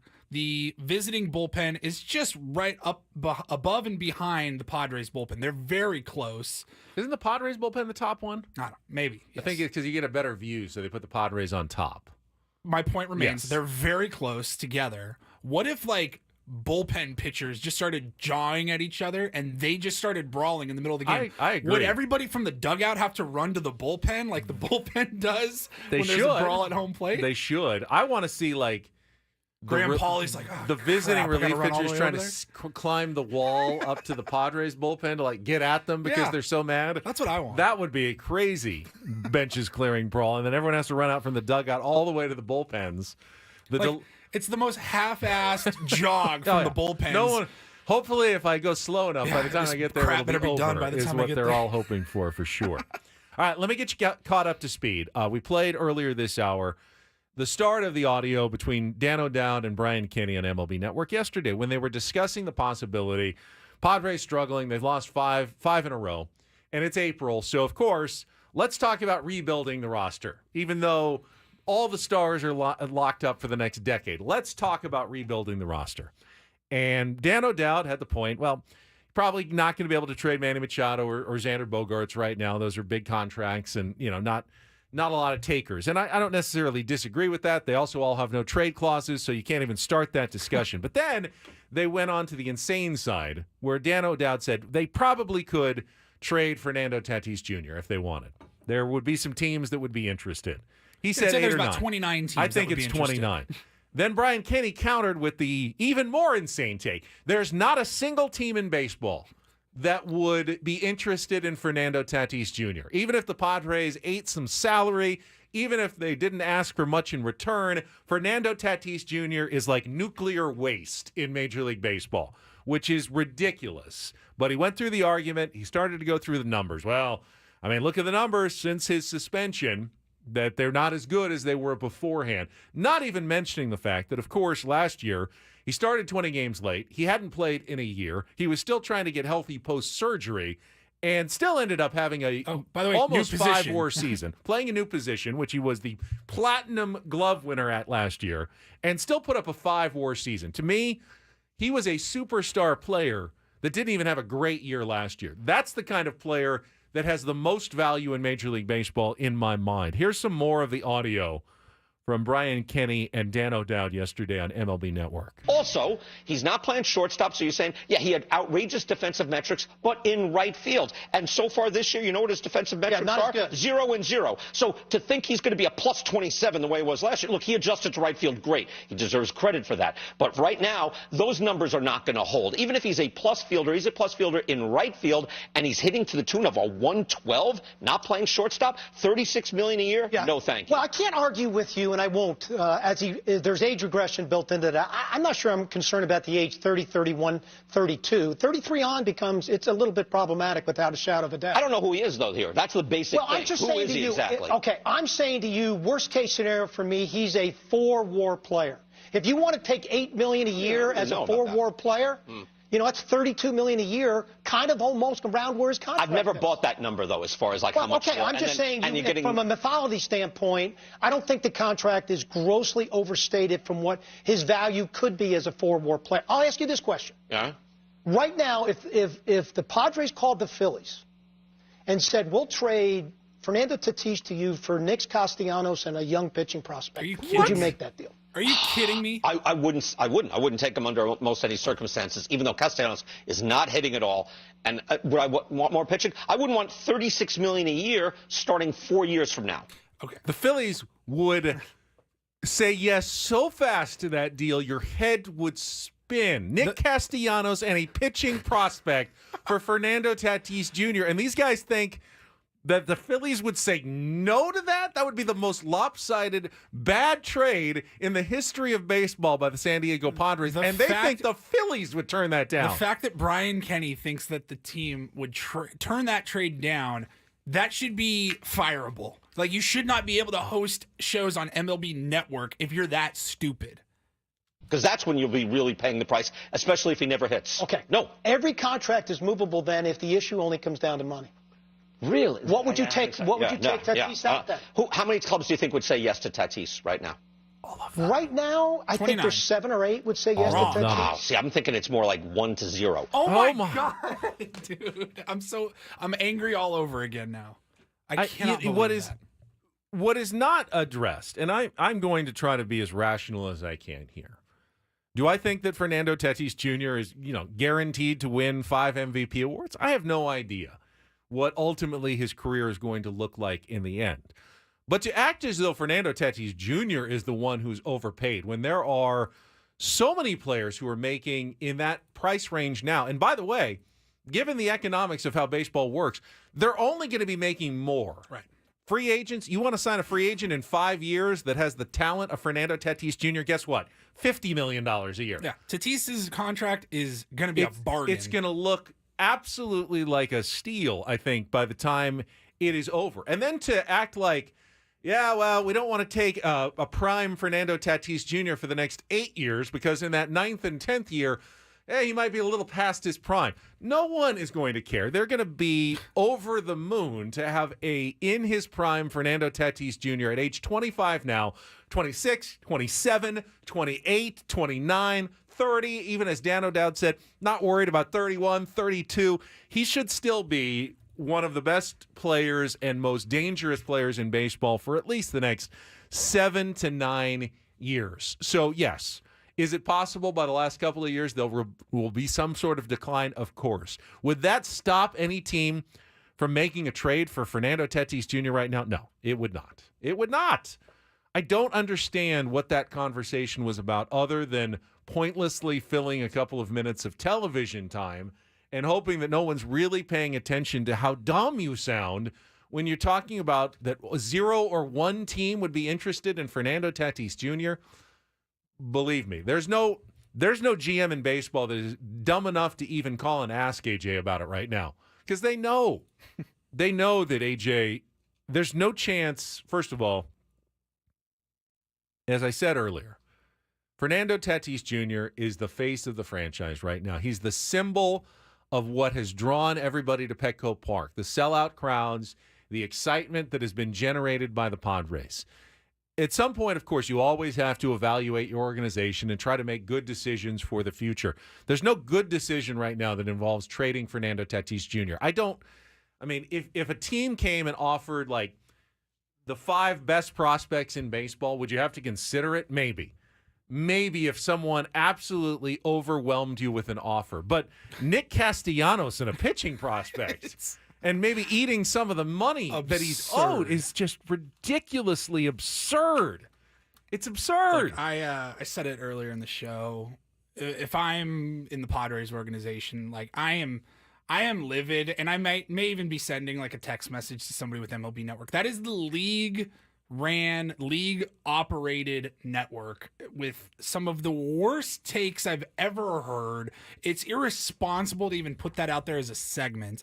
And I know for a fact that when we had that segment on MLB Network, when was the Joe Musgrove segment? Was it in the offseason after the playoffs or during the season? The it may have even been later in the playoffs. It was Brian very Kenny soon going out that. and straight up accusing Joe Musgrove of cheating. I know for a fact that Padres officials saw that and they looked into that because that's irresponsible to put that out there on your own network as Major League Baseball, and I wouldn't be surprised. Like Brian Kenny, he wants to go to war with the Padres and the Padres fans. Good luck, buddy. Brian Kenny is somebody that we've had on this show. I'm going to make the executive decision. He's banned from Bennett. Probably not coming on the show again in the future. Done. Now, if the Phillies wanted Xander Bogaerts for Nick Castellanos and a pitching prospect right now, might think about it.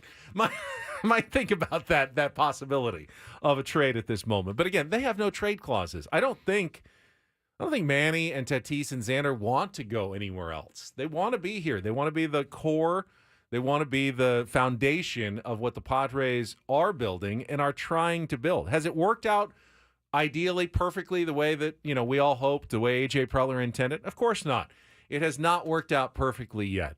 Is it time to just throw in the towel and give up on the grand experiment of let's try to win baseball games in San Diego and, not pretend and act like we're a small market team anymore? No, we're nowhere near that point in my mind. It's not even like on the radar of a discussion, especially not just because of one 5-game losing streak in April. It's April. It's one 5-game losing streak. It's not time to blow up the San Diego Padres. Not nearly time to blow up the San Diego Padres. So, yeah, Brian Kenny, you're definitely on the list now. If you weren't, you were already on the list. You're just digging yourself deeper into that hole with the Padres fan base that just we haven't had him on in interest. a long time. We certainly haven't had him on since the Joe Musgrove stuff, and now it's not happening. I honestly, there was a part of me that didn't even want to play that audio this morning. You'd probably already heard it if you're listening. I'm sure it happened early afternoon yesterday or late morning yesterday. So a lot of the shows had already discussed it. And I'm like, man, do we even want to give this guy, is he even worth our airtime right now? I don't know. But It was so absurd. Real quick, Benny, before we go to break, little programming notes. Typically at this time on Wednesdays, we are hanging up with Adam Jones. We did not get him today. He was traveling to Baltimore to catch some Orioles games and do some stuff with Major League Baseball. He's going to join us at 7:35 tomorrow. Excellent. And we will still have Brett Boone coming up in our next hour. So we'll get some thoughts from Booney, maybe on what Brian Kenny had to say. And I loved your idea. Like, what's the worst thing that you heard like a member of the media say about you I remember during there was a your video of playing Manny career? went live on Instagram. He was ripping Dan Plesac. Yep. Like, I would love to hear some stories. Like I'm that. sure Booney has. He heard things that were said about him during his career. I have no doubt about that. Have that coming up in hour number 3 next. Ben and Paul on the Fan.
Hour number 3 on a Wednesday morning. Ben Higgins, Paul Reindl, no Stephen Woods today. People asking in the chat, where is Woodsy? If you didn't hear us talk about it earlier, Woods is taking his kids to the Magic Kingdom today. The happiest place on earth. Last night might have been Petco Park. It's always nice to get a win. But, Woods is at Disneyland today. He's going to come back tomorrow and Friday to wrap up the week. But you, Paulie, you got to hang a little bit with Woodsy after the show yesterday. Yeah. I didn't get my invitation. Well, you don't play baseball. That's true. Yeah. Would you have gone if we did invite you? No. Okay, there you go.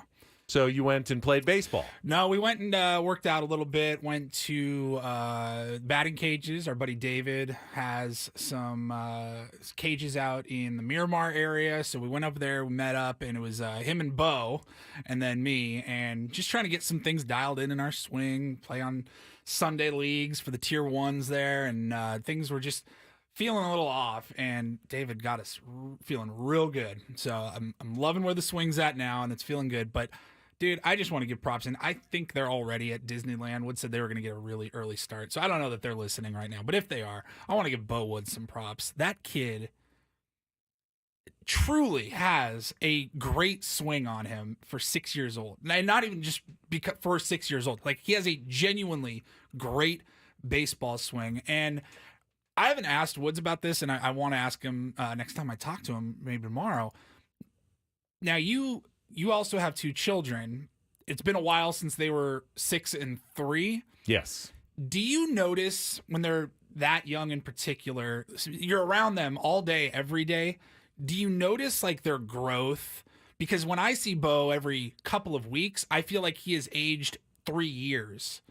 Does that make sense what I'm trying to say? No, you don't see it in front of your eyes. It always, for me, it would be like I know the saying is, a blink of an eye and then they're going to be I'd look at a 18 picture from 6 months ago and go, oh my God, they changed so much in just 6 months. But you don't really notice from a day-to-day basis, you don't really notice it. But it continues. It never stops. 6 and 3, 8 and 6, 12 and 10. I mean, dude, I'm sitting there at the cages. Like, Woodsy was working with David, and so I was pitching to Bo and just hanging out with him. And like, we're having when this show started back in 2018, Bo was not like a month and a half years old. Like, he was a baby.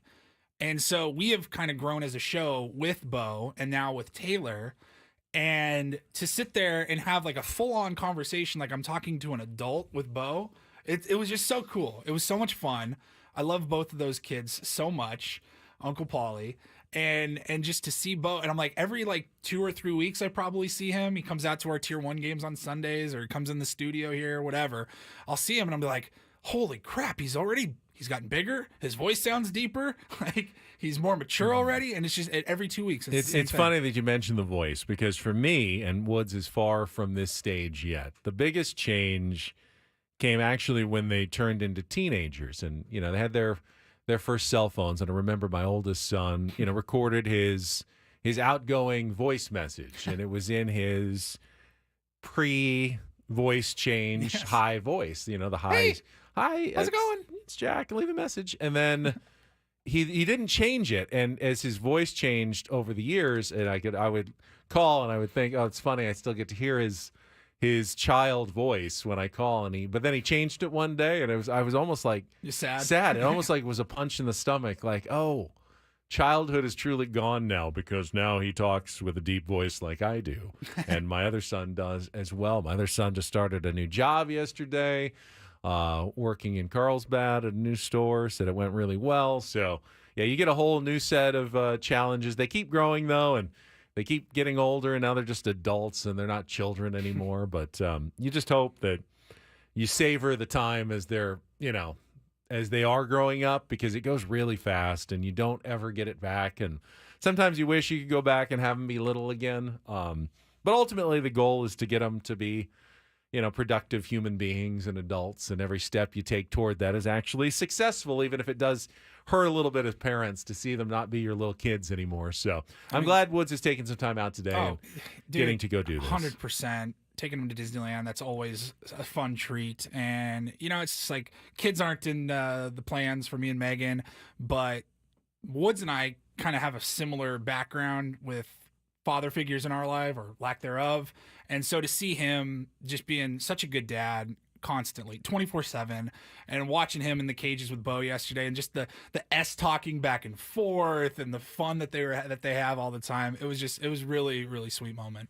I really enjoyed it. Getting a lot of reaction from the tier ones on the Brian Kenny segment. Brian Kenny is definitely unhinged. East County Chris, Brian Kenny might get me to cut the cord. The SD Nandolorian says that has got to be the most delusional take I've ever heard, ever. That was pretty else, crazy. man. And we don't need to belabor it. Everyone says dumb stuff on TV and radio, sports talkers all the time. It does feel like Brian Kenny has, whether it's conscious or unconscious now, has a vendetta or just bad feelings toward the San Diego Padres that he seems to let out on the air a little bit too often. And again, if this was Brian Kenny on WFAN or something, right, it wouldn't in New matter. York, it would still be stupid, and the clips would probably come around every once in a while. This is MLB Network, and they're supposed to be, like NFL Network is more homer biased opinions in favor of anything that the teams do in their league, because it's all one big partnership, whereas ESPN, who's also a partner of the NFL, but they may criticize a little bit more. You don't really see it that often on the league ran and operated networks, and I just think this is getting to be absurd right now with Brian Kenny. Padres did get the 6-4 win yesterday to snap their 5-game losing streak. Yu Darvish with 5 shutout innings, very efficient, 70 pitches in his return from the injured list, and hopefully that continues. Padres need a good turn through the rotation. Joe Musgrove will get a very important start today as he tries to bounce back. Joe has given up 8 home runs in his last 4 starts, including, of course, 4 in his last outing against the Philadelphia Phillies on Friday night. The Padres need Joe Musgrove to be more Joe Musgrove-like. Now, even though he didn't have his best stuff early in the season, he battled to the point where had the Padres scored some runs for him, he's 3-3. He could have won a couple more of those games. He kept the Padres in games. It was the last start against the Phillies that really he never gave them a real chance. They need to get Joe back to at least being the guy who pitches, 6 to 7 innings, keeps them, in the game, 2 or 3 runs at most. And what they really need is Joe to go out there and throw a really special Joe-type performance. 7 innings, 1 run. Padres put some runs on the board, win the series, move on. You get a day off tomorrow. This is the end of your longest stretch of the year so far, 13 games in 13 days. You get an off day tomorrow, and then it's off to the Beehive in Arizona to take on the Arizona Diamondbacks. First meeting against a team that is, by the way, also off to a slow start coming off their World Series appearance last year. They did win last night over the Dodgers, but like the Padres, the Diamondbacks are 3 games below 500, which means this next series is going to be pretty important as well. One team, could emerge with some momentum and moving forward and up in the standings and feeling like things are okay. The other one, if they lose the series or get swept, is going to feel like, all right, now we're buried in 4th. We got a bunch of teams ahead of us. We got to climb our way back to 500. How long is that going to take?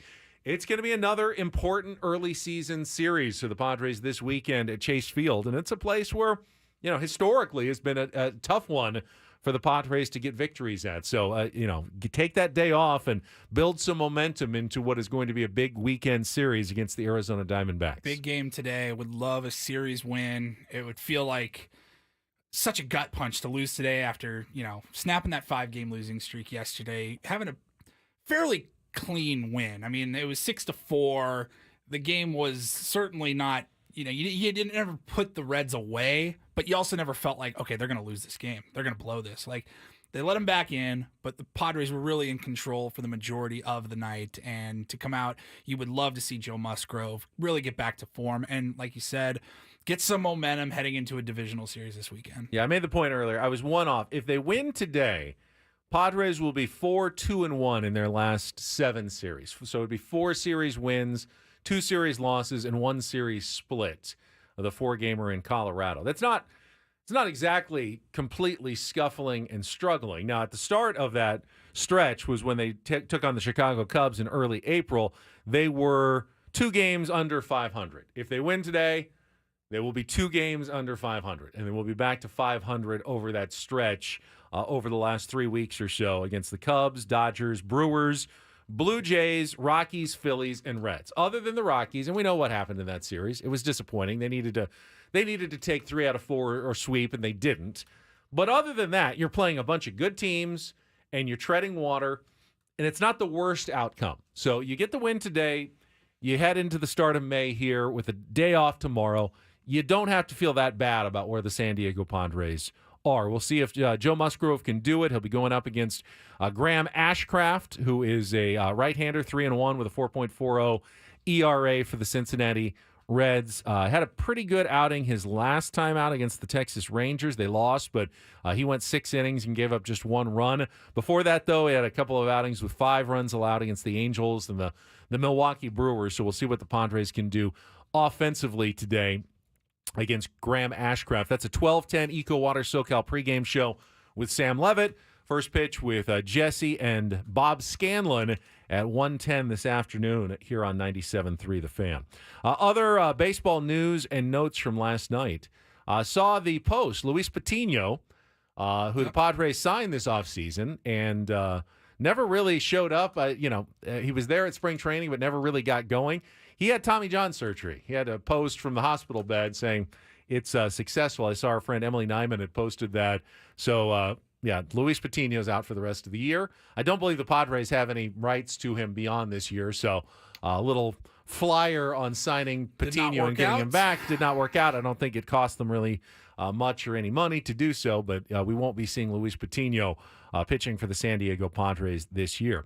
Had a pretty interesting game yesterday. The Cardinals and Tigers played the doubleheader. Did you see what Jack Flaherty did for the Tigers? No.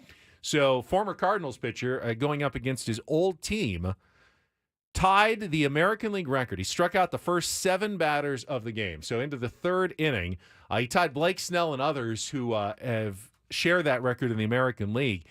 He only pitched 6 2/3 innings only, but he struck out 14 batters. So at one point when he was in the 5th and 6th, he was actually kind of on the pace for a 21 strikeout game, which is the all-time baseball record. And then the Tigers didn't even win the game. The Cardinals scored 2 runs in the 9th inning to win it 2-1. That is a wasted pitching performance, but one of the best ones of the season we've seen so far came from Jack Flaherty yesterday of the Detroit Tigers. You had the bad game of the day was the Marlins and the Rockies, both teams with over 20 losses. This was a weird one. The Rockies scored 5 in the top of the first, and then no one scored the rest of the game until the bottom of the 9th, when the Marlins scored 5 in the bottom of the 9th to send the game to extra innings, and then the Rockies scored 1 in the top of the 10th, and the Marlins scored 2 in the bottom of the 10th to win it 7-6. So the Marlins are now 7-24. The Rockies are 7-22. And both of those teams definitely battling for the title of worst team in baseball through the first month of the season. But that was definitely one of the odd games. I saw Juan Soto hit one completely out of Camden Yards onto Utah Street, which they lost, though, that game 4-2 to the Baltimore Orioles. But he did hit another big home run. And a former Padre alert, Victor Caratini hit a walk-off 2-run home run with 2 outs in the 10th inning to lift the Astros to a 10-9 win over the Cleveland Guardians. Jeff Blum, our show friend, was on the call, and he said, I like a couple of olives with my Caratini, as he rounded the bases. Got a little punny, which I always appreciate. All right, we'll come back. Brett Boone is going to join us at the bottom of the hour, so stay tuned for that. Also had some comments, LeBron James, the future of LeBron. Basketball Ben will make a brief appearance. Oh, boy. Just when Woods is gone, you know it's going to happen. Do you, and Paul, you're a basketball fan more than Woods is, do you really envision a scenario where Bronny and LeBron are going to play together next year? Like that could happen for the Lakers or another team. Is that really a scenario that you think will play out in the NBA next year? Absolutely. You do? Okay. I do. Well, we'll talk about it when we come back. With Ben Woods, check traffic. More on the way on San Diego's #1 sports station, 97.3 The Fan.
Paulie, that's very exciting news that he just shared with me during the break. Big day. Paulie has his very first own personal Costco membership card.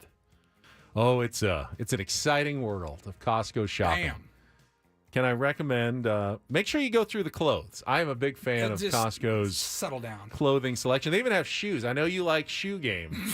Check out some of the kicks that they have available at Costco. Have you ever gotten a great deal, like $12 shoes? They have some there at Costco for sure. You're a monster. Socks, I get my clothes underwear. at the Ben & Woods merch store. That's true. Paulie is wearing Ben & Woods merch.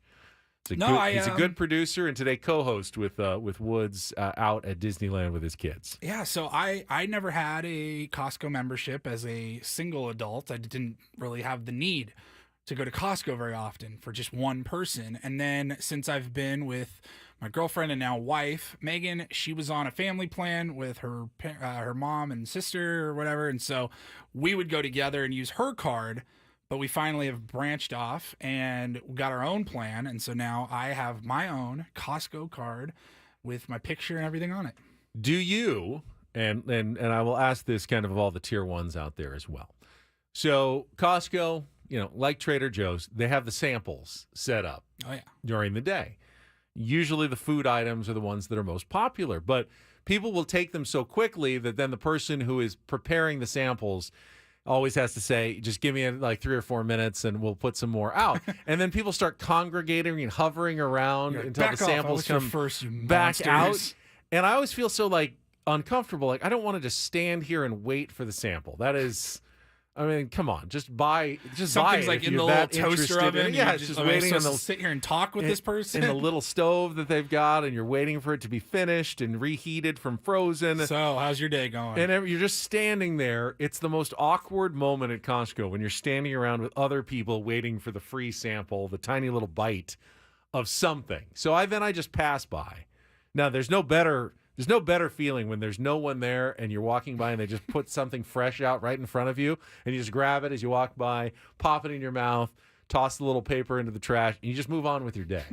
It's great. And I know they're trying to tempt you into buying things. I rarely buy the things that they are actually selling me as a sample. The samples are usually good, but they're not. You're like, wait, what aisle? Yeah. I have to. No, they're good. To me, it's just kind of entertainment as I'm walking around the store. That was the best shot of grapefruit juice I've ever had in my life. Exactly. I'm not buying 3 gallons of it though.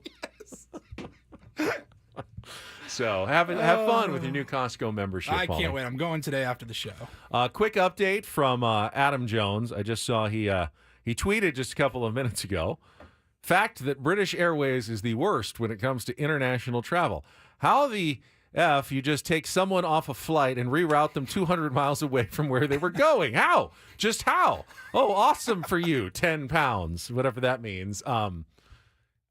You said he was heading to Baltimore. Did they send him to D.C. or somewhere in Virginia instead? Hey, you're close. We got you near Baltimore. That's good enough. I'm not sure what happened to him. He was in Barcelona. Yeah. And he said, hey, we just landed in London when I originally texted him this morning. Hey, you still good?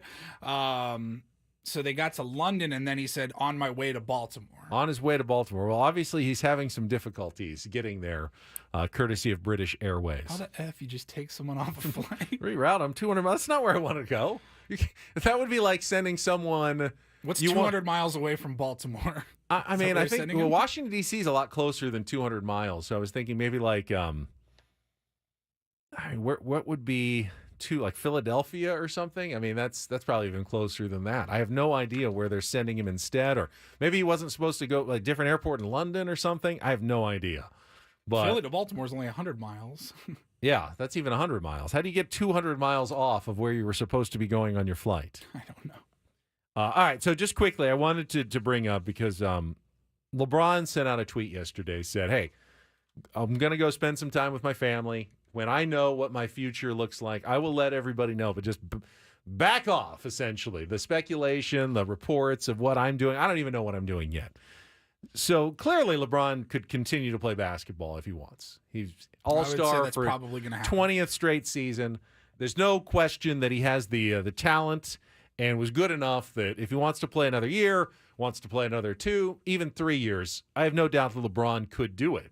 But he'd also said a couple of months ago, we're getting kind of close to the end. I don't know when, but we're getting closer and closer. And he said in 2022, my last season, I want to play with my son. I want to play with Bronny in the NBA. Well, Bronny declared for the NBA draft. He also entered the transfer portal from USC a month or so ago, and LeBron said, hey, we're going to make that decision. That's kind of next. If Bronny decides to stay in the draft and go pro, is that how it's going to end? Is LeBron going to play one last season? Will the Lakers somehow use a draft pick? I think they only have like a second rounder on Bronny James. They have other needs that they could address, but just to keep LeBron happy and playing for the Lakers, will they somehow get him on the team so they can play together for a season? And even if they do, I can't see Bronny James getting a significant amount of playing time. I mean, he's, the fact that he barely played for USC last year, and obviously he had the heart attack, you feel like he'd be more of a G League, you got to develop and eventually get to the NBA. I just don't know that I don't know it's feasible for LeBron to say, hey, it's got to happen. It's got to happen this year, and you've got to get it done. If he wants to play with Bronny, I think he's going to have to be patient and wait at least two or even 3 more seasons before it really feels like that's something that he can make happen. I mean, LeBron's still playing at a very high level. Very. It's not absurd that he could Arguably play top 10 player in the NBA still this year at age 39. He could absolutely play one more year, and Bronny could transfer to another school and play one more season. I don't know, man. I think the Lakers, it's kind of a ceremonious draft pick if they were to do that. And I can see it working out. It's a waste of a draft pick. Sorry. I mean, it is. Yeah, but you're making LeBron James happy. You are. You kind of have to do things that you maybe don't want to do when you have a superstar like LeBron James. Also, if I'm, the Memphis Grizzlies and I have a second-round pick, and I'm thinking, will LeBron sign if we take Bronny James? The other person we probably would have, who's probably the better draft pick, probably not going to have that much of an impact on our team. And he's not going to bring LeBron James to town. Can we get LeBron James here for a season? It's weird. It kind of the dollars would absolutely equate to making that a good decision. Yeah, it kind of cheapens the draft a little bit if you're going to do that. I don't really care so much. I should probably be having this conversation with Tony Gwynn Jr. Who's the better NBA prospect right now after their college season that they just had? Jaden Ledee or Bronny James? Yeah, like Ledee is a possible second-round draft pick. I haven't seen his name on actual mock drafts, but I would think that he is a better prospect at this moment than Bronny James would be after his freshman year. I did get into an argument with my son who said, Lakers have to fire Darvin Ham. And I go, I don't know. I mean, I thought the Lakers played better this year than they did last year. You're playing me off now, aren't you? Now we're getting in the weeds here. Fine. I know they got eliminated in the first round. They played better against Denver. Totally. I don't know. Yeah. All right, fine. Brett Boone is going to join us when we come back. Basketball talk is done. Baseball talk returns next with Ben and Paul on San Diego's #1 sports station, 97.3 The Fan.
Maggie says basketball Ben shows up, doesn't even talk about the crazy Sixers-Knicks game yesterday. Well, I could, but Paulie would just play me off.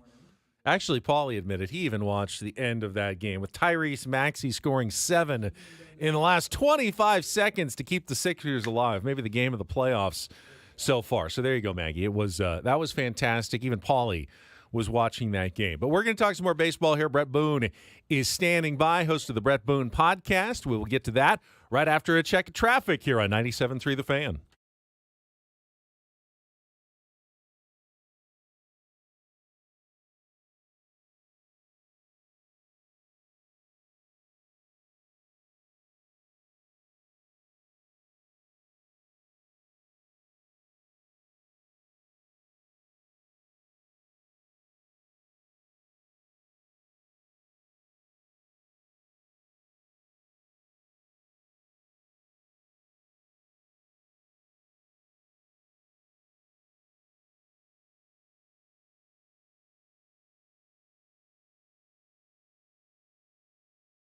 Yeah, we're joined right now by Odyssey MLB insider Brett Boone. Insider calls are presented by Grainger with supplies and solutions for every industry. Grainger has the right product for you. Call, click Grainger.com, or just stop by. Brett is also the host of the Brett Boone podcast featuring the most notable names in MLB and around sports every week.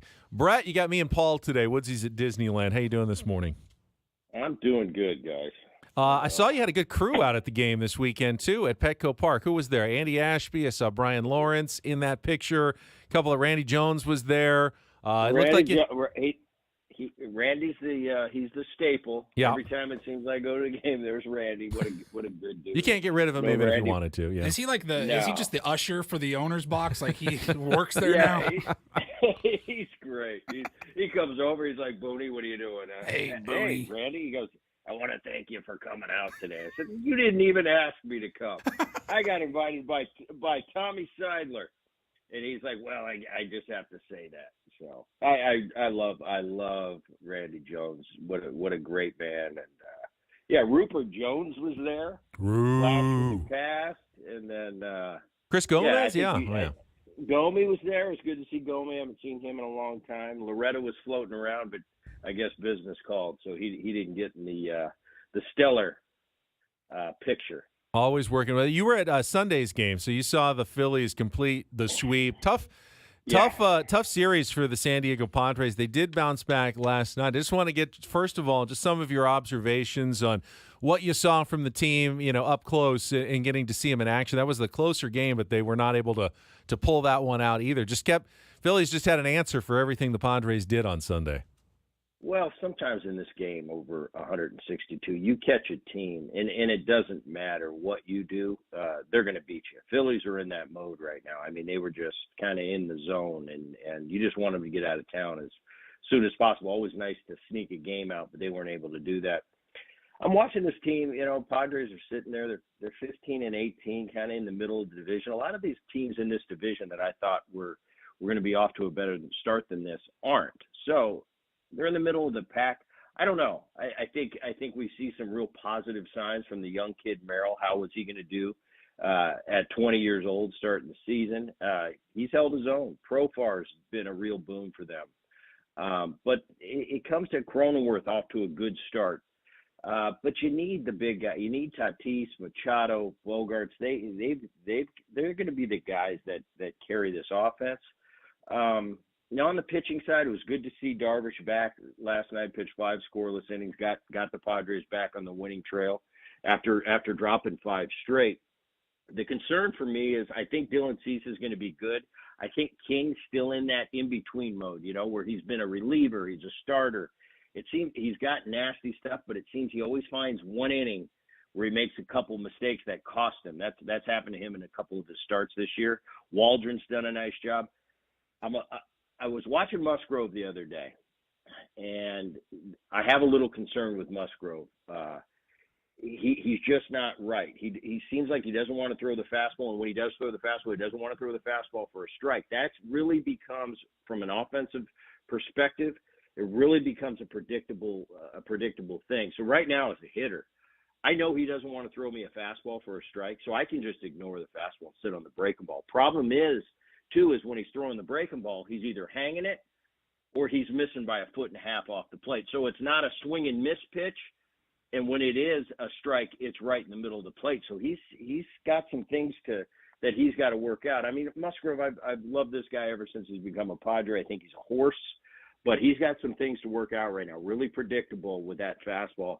And I remember guys in my generation, they go through that where before the game, we'd have a team meeting, especially with the hitters, and say, hey, this guy don't want to throw you a fastball for a strike. And a lot of times, as soon as I hear that, I ignore fastball. If he throws me 3 fastballs down the middle, I'm going to tip my cap and move on to the dugout. But when I feel like you're scared and you're not quite trusting in your fastball, it makes easy pickings, especially for an elite team that'll wait you out and sit on that breaking ball. So let me ask you this, Brett, because Joe's pitching today, and his struggles have led to speculation that the shoulder injury that shut him down last year may be having an effect. That the velo's down a little bit. The command, obviously, as you said, on the breaking ball is not quite there, and it's led people to say, well, maybe he's not right. Now, Joe denies that. He says, no, I feel healthy. I feel good to go. As a player, how often would you hide an injury? Would you downplay an injury because you want to stay in the lineup? You want to work it out on the field. And at what point does that become a disservice to your team where you actually do need to say, you know what, I'm not right, and you probably do need to shut me down for a little bit? What's that, that equation like in your head as a player when you're thinking about addressing it with your manager or the training staff? Well, I've had, I was pretty lucky in my career not to have too many injuries, but you point out a good, especially in today's game, there's a great point there. These guys today, they'll shut you down for anything. It's like, oh, I'm a little sore, take a week off. It seems like the 10-day IL is like no big deal. Whereas in my day, it was kind of, wait a minute, I can't miss 10 games. I've got numbers to hit. I need to be out there for my teammates. So it becomes, it's a subjective thing, if you know what I'm saying. I've had injuries. Like I said, I was very lucky to be pretty injury-free throughout my career. I had a couple that held me back, but for the most part, I was pretty healthy. When I did have something that I was dinged up and was affecting me, I'd always caution on the side of, I feel fine, don't worry about it. Now, depending on who's in the mix, yeah, the guys I can trust, I'm going to go to and say, hey, my quads, it's kind of hurting me right now, but I can get through this. And it's really, there's no foolproof way to really decide, is he right, is he wrong? It's like, you kind of got to trust the player, and hey, if you're 90%, I'll take a Joe Musgrove at 90% versus shutting him down. Now, I don't want an injury to be a possibility because you're not 100%, you're 90%. But at the same time, you got to kind of make that adjustment. I was a second baseman, middle of the lineup guy. If I was 80%, I felt, well, 80% kind of is better than the alternative. But when it gets to a point where it's hurting your team, you kind of have to kind of look in the mirror with clear lenses and just say, this isn't good for me right now. This isn't good for my team right now. I got to go and I got to take care of this and get healthy and back to pitching the way I can. Because Joe Musgrove, as we all know and have seen throughout the years, when he's right, he's a horse, top of the rotation guy that you can count on. When you come to the ballpark and Musgrove's pitching and is in peak Musgrove form, you think, we got a win for us tonight. So it's one of those things. It's a touchy situation where you kind of have to make the judgment. It's usually the player, especially an established one of the main guys. He's usually got a little more leeway than a rookie that just came up as far as whether he's going to go or he's not going to go. It's up to Joe. But what I saw last start, I see a few things that trouble me a little bit. It'll be interesting to see how he throws the ball today. Talking to Brett Boone, Insider Calls are brought to you by Grainger. For the ones who get it done, Grainger offers professional-grade supplies and solutions made for every industry, backed by product experts. Call, click Grainger.com, or just stop by. So this was actually Paulie's idea, and I thought it was a brilliant question to ask you. We played some audio earlier today. Brian Kenny on MLB Network was talking about trading Fernando Tatis Jr. Have you seen this clip going around? I don't know if you've seen the clip, but he basically says he says no one would take Fernando Tatis Jr. because his numbers are down since the suspension, and no one would want to take on that contract. I think that's one of the most insane things I've ever heard. Maybe one team might be I interested think there'd be in trading 29 teams that would be interested in Fernando Tatis Jr. And then he said maybe like Nick Castellanos at a pitching prospect if the Phillies offered that. I go, Petco Park would riot if they traded Fernando Tatis Jr. for Nick Castellanos right now. There's no chance. But Paulie then had the idea. Obviously, dumb things are said about professional athletes all the time by members of the media. Do you remember in your career any time that something like really stupid was said about Brett Boone in the media and you heard it and like you either had to react or not react to it? You had to comment about it. What were some of the like dumb things that would get said about you as a ball player? Or even a teammate, maybe. Or a teammate even, yeah. Well, back in our it was different. It was different. The pay scale was different. Don't get me wrong. We were paid very handsomely in my day, not compared to what the guys were playing today, but it seemed like every year, and I remember the last contract I signed in the early 2000s, and I went out and I was, I was a second baseman. I was coming off an 0-1 year where it would be tough for me to match the numbers. That was a great year, yeah. 0-2, I drove in like 109 and hit, 25 or 26 homers, hit 280, and I remember the calls where Boone's overrated, he's way overpaid, and I'm going, I'm a second baseman driving in over 100, winning Gold Gloves, and it was just a different time. Now, as far as ludicrous, I'll tell you what, I can say it now because I'm 17 years removed. There were some things that came out that seemed so ludicrous that what are you talking about? Where really there was some truth to it, but I would dismiss it because it was so ridiculous. Oh, come on, I didn't do that on a golf course. With this guy's crazy, and behind the scenes I'm going, well, he's got something there. But no, not too many crazy things. This Tatis thing by Kenny, I haven't seen it, but what you guys are telling me, that's absurd. I mean, Fernando Tatis, yeah, he's got a long way to go, but he's got that. He's the full package, and when he's going and when he gets it right, he's got that MVP type ability, and not to mention the swagger that he's got. He's got that L.A. De La Cruz, Acuna, that persona that you put him on the cover of the media guide for the next 10 years, and he brings people in. People in San Diego go to the ballpark to watch Fernando Tatis Jr. play, and there's not too many people. Trout does that. A Bryce Harper does that. Now we're seeing some young players that people will come to the ballpark. Of course, Ohtani. You'll come to the ballpark to watch Ohtani play. Tatis is in that category of draws that, yeah, you just can't get away from it. Especially people that aren't baseball fans. It's like, you want a Padre game? Yeah, I want to see this Tatis Jr. kid play.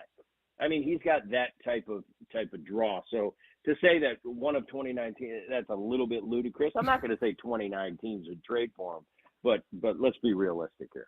Yeah, I mean, obviously, like the Marlins aren't going to trade for him right now because there are some teams that just don't want to spend any money, but that's a different issue entirely. Can you even imagine, Booney, like walking into the clubhouse before all your pregame warm-ups? You got MLB Network on in the clubhouse there, and like they're talking about a scuffling, maybe not even really scuffling. Fernando's having a fine. He's doing okay. He's good. He's doing okay. I'll tell you what, for his standards, no, he's not doing okay. He's got 6 homers. Sure. He's hitting right around 240, but it's the first month. Yeah, but his expected batting average is over 300. He's been one of the unluckiest players in baseball, just ripped lineouts all over the park. I know you knew that feeling when you were squaring it up and it just always seemed to find a glove, and then you'll go through a couple of weeks where you're not hitting it that hard, and all of a sudden they're all blooping in, and it makes no sense for a baseball player. Right.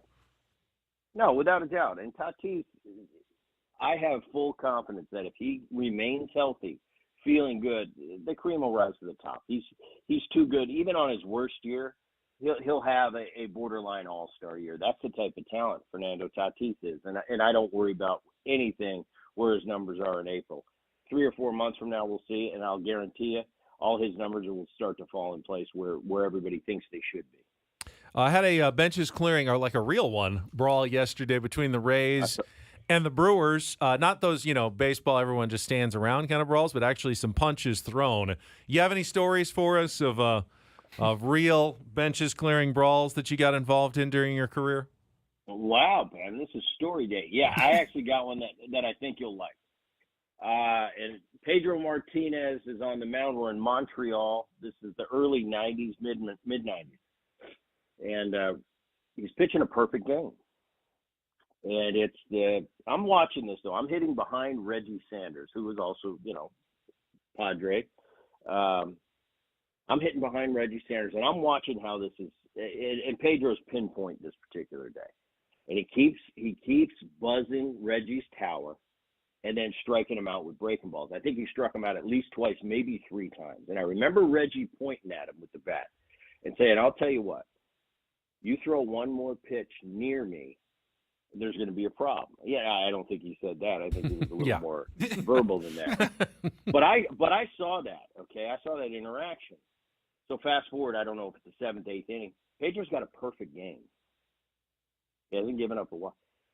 Reggie comes to the plate, and the first pitch squares him up in the back.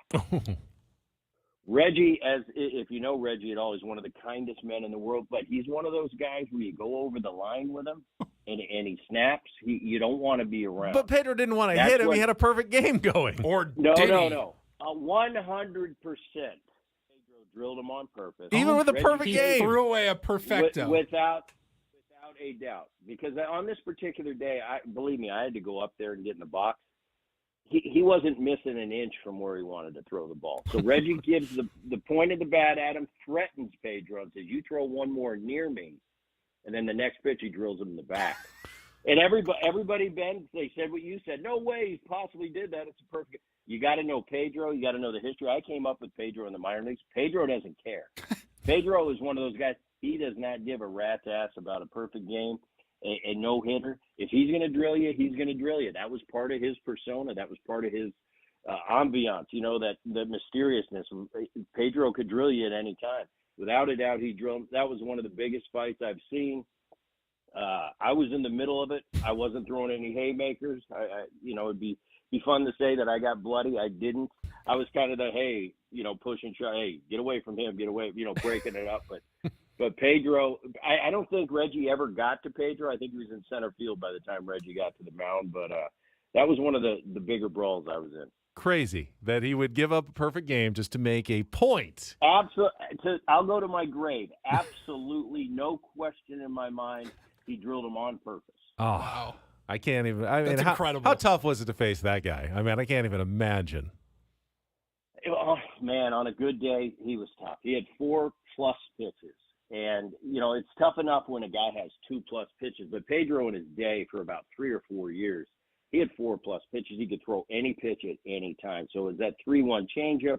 Is it that 3-1 slow hook, that 3-1 slider, or that electric fastball painted? So he was something. I found a way when Pedro was pitching, or any elite number 1 type guy, always my mentality was a knock and a walk. If I can get a knock today and I can walk, pull a 1 for 3, I'm going to help my team maybe win a game today. Because those guys, you got to take what you can get. Pedro was definitely tough. I think I got him a couple times though. I took him deep. I'm sure you did. I'm sure you did. Yeah, Brett. But I'll tell you, it was no fun facing him. Great stuff as always. Hopefully we'll catch up with you again soon. Thank you, man. Have a great rest of your week. There he is, Odyssey MLB Insider Brett Boone. Insider Calls presented by Grainger, with supplies and solutions for every industry. Grainger has the right product for you. Call, click Grainger.com, or just stop by. What a story. That's good. incredible. He's not going to want to walk you, so look for low and away, but watch out for in your ear. Oh, yeah, I guess he didn't care that he had the perfect game going. All right, we'll come back. Paulie's got some headlines in the Ryle Report.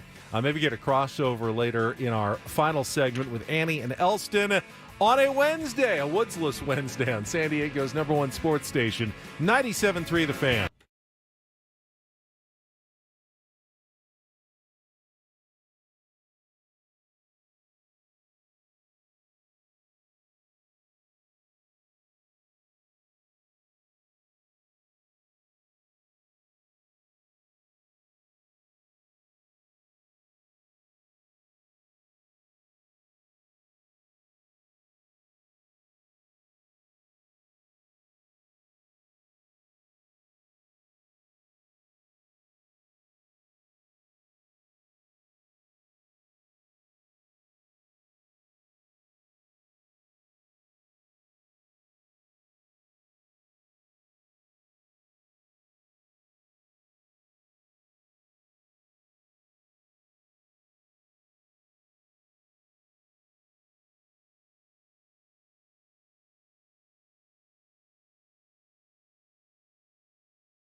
If I don't say it enough,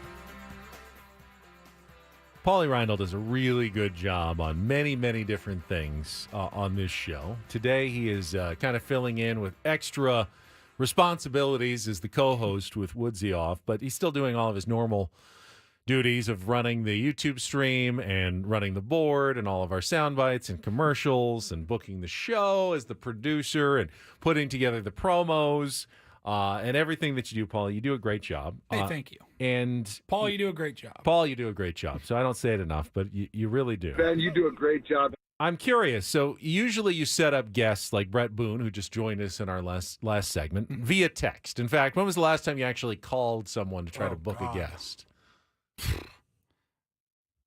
I couldn't even tell you. There's a couple times, you know who's notorious for is Andy Ashby. I'll shoot him a text, and he will call me immediately. Call you back. He will not text me back. But you don't call him. He calls you. Yeah, I don't reach out. I don't really reach out to anybody almost. Right. It's all done via text. Not even just work related. Like I wish that it existed when I was producing shows, because like if I called a friend even like just to catch up randomly without texting them, hey, are you busy? Like, Crazy. hey, you want to chat? They'd be like, hey, is everything okay? Yeah, it's okay? weird at this point.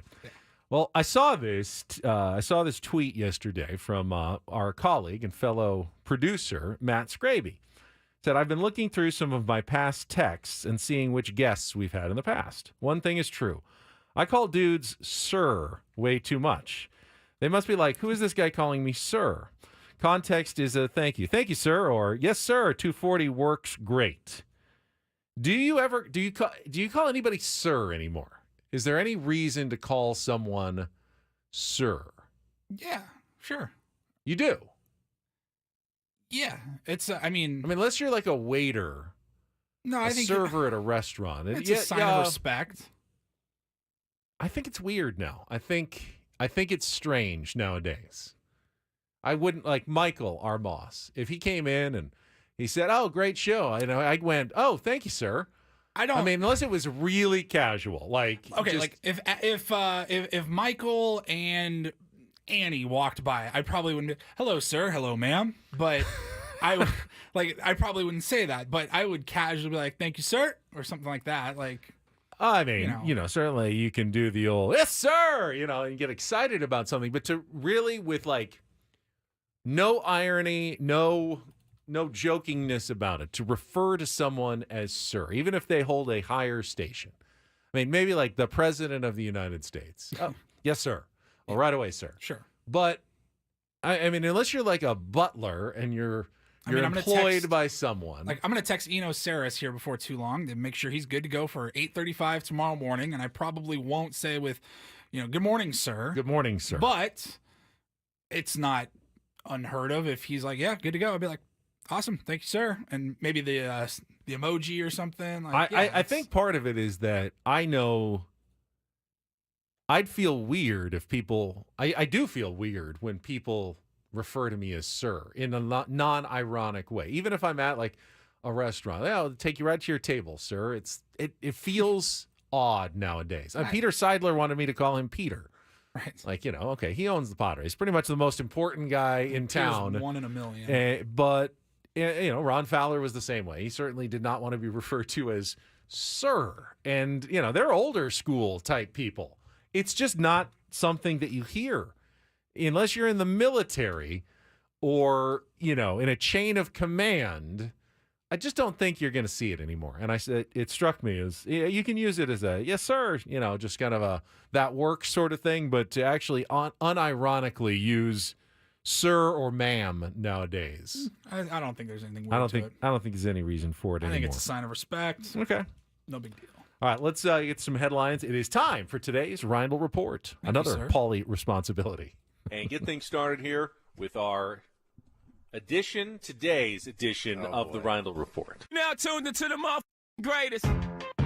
Welcome to the Rindle Report with Paul Rindle. Hi, Paul. All right. 2 stories from the world of sports that we haven't gotten to yet. We'll start off in Major League Baseball. And 1 story that you didn't know you needed. Are you laughing, biatch? It's the Rindle Report. Hey, Paul, how you doing? Okay, how are you? On 97.3 The Fan. Are you ready to bless the mood? I need some help, please. That was good. Can I get a oh yeah? Oh yeah. All right. All right. Take it away, sir. Thank you, sir. Let's see, sir. We will start off with. I've distracted you now. Yeah, now you got me going. No, I'm trying to find my first story. Okay, here we go. Big story in baseball yesterday. Awful story. We were actually kicking around. Is this a don't do this? And I said no because you can't really give a don't do this to a guy for getting hurt. It's a don't do this situation for the game and for us as fans, but it was announced yesterday Mike Trout needs knee surgery for a torn meniscus. And last I saw, they didn't really know the extent of the injury. It wasn't, when it was reported yesterday, it was not expected to be season ending, but it feels like if we're not already there, we're very, very close to the end of the Mike Trout era. He's one of the best players to ever play the game. I respect the guy for playing his career the way he wants to and staying with one team. I think it's a crime against the sport that he's got, 12 ABs in the postseason or whatever it is. Like, he's got nothing. And the fact that he doesn't have a signature October moment, it pains me as a baseball fan. I'm not an Angels fan. I'm a fan of baseball. His career will go down perhaps as the greatest career with the least impact on baseball of all time. And that is sad. Yeah. You think about guys like Ernie Banks, Hall of Fame career, never played a single postseason game for the Cubs in his entire career. But that was in the day before wild cards. Now in the wild card era, to have only a handful of playoff at-bats in an entire career in which for most of that time you were the or one of the best players in all of baseball. Yeah. It is kind of sad that you think about it.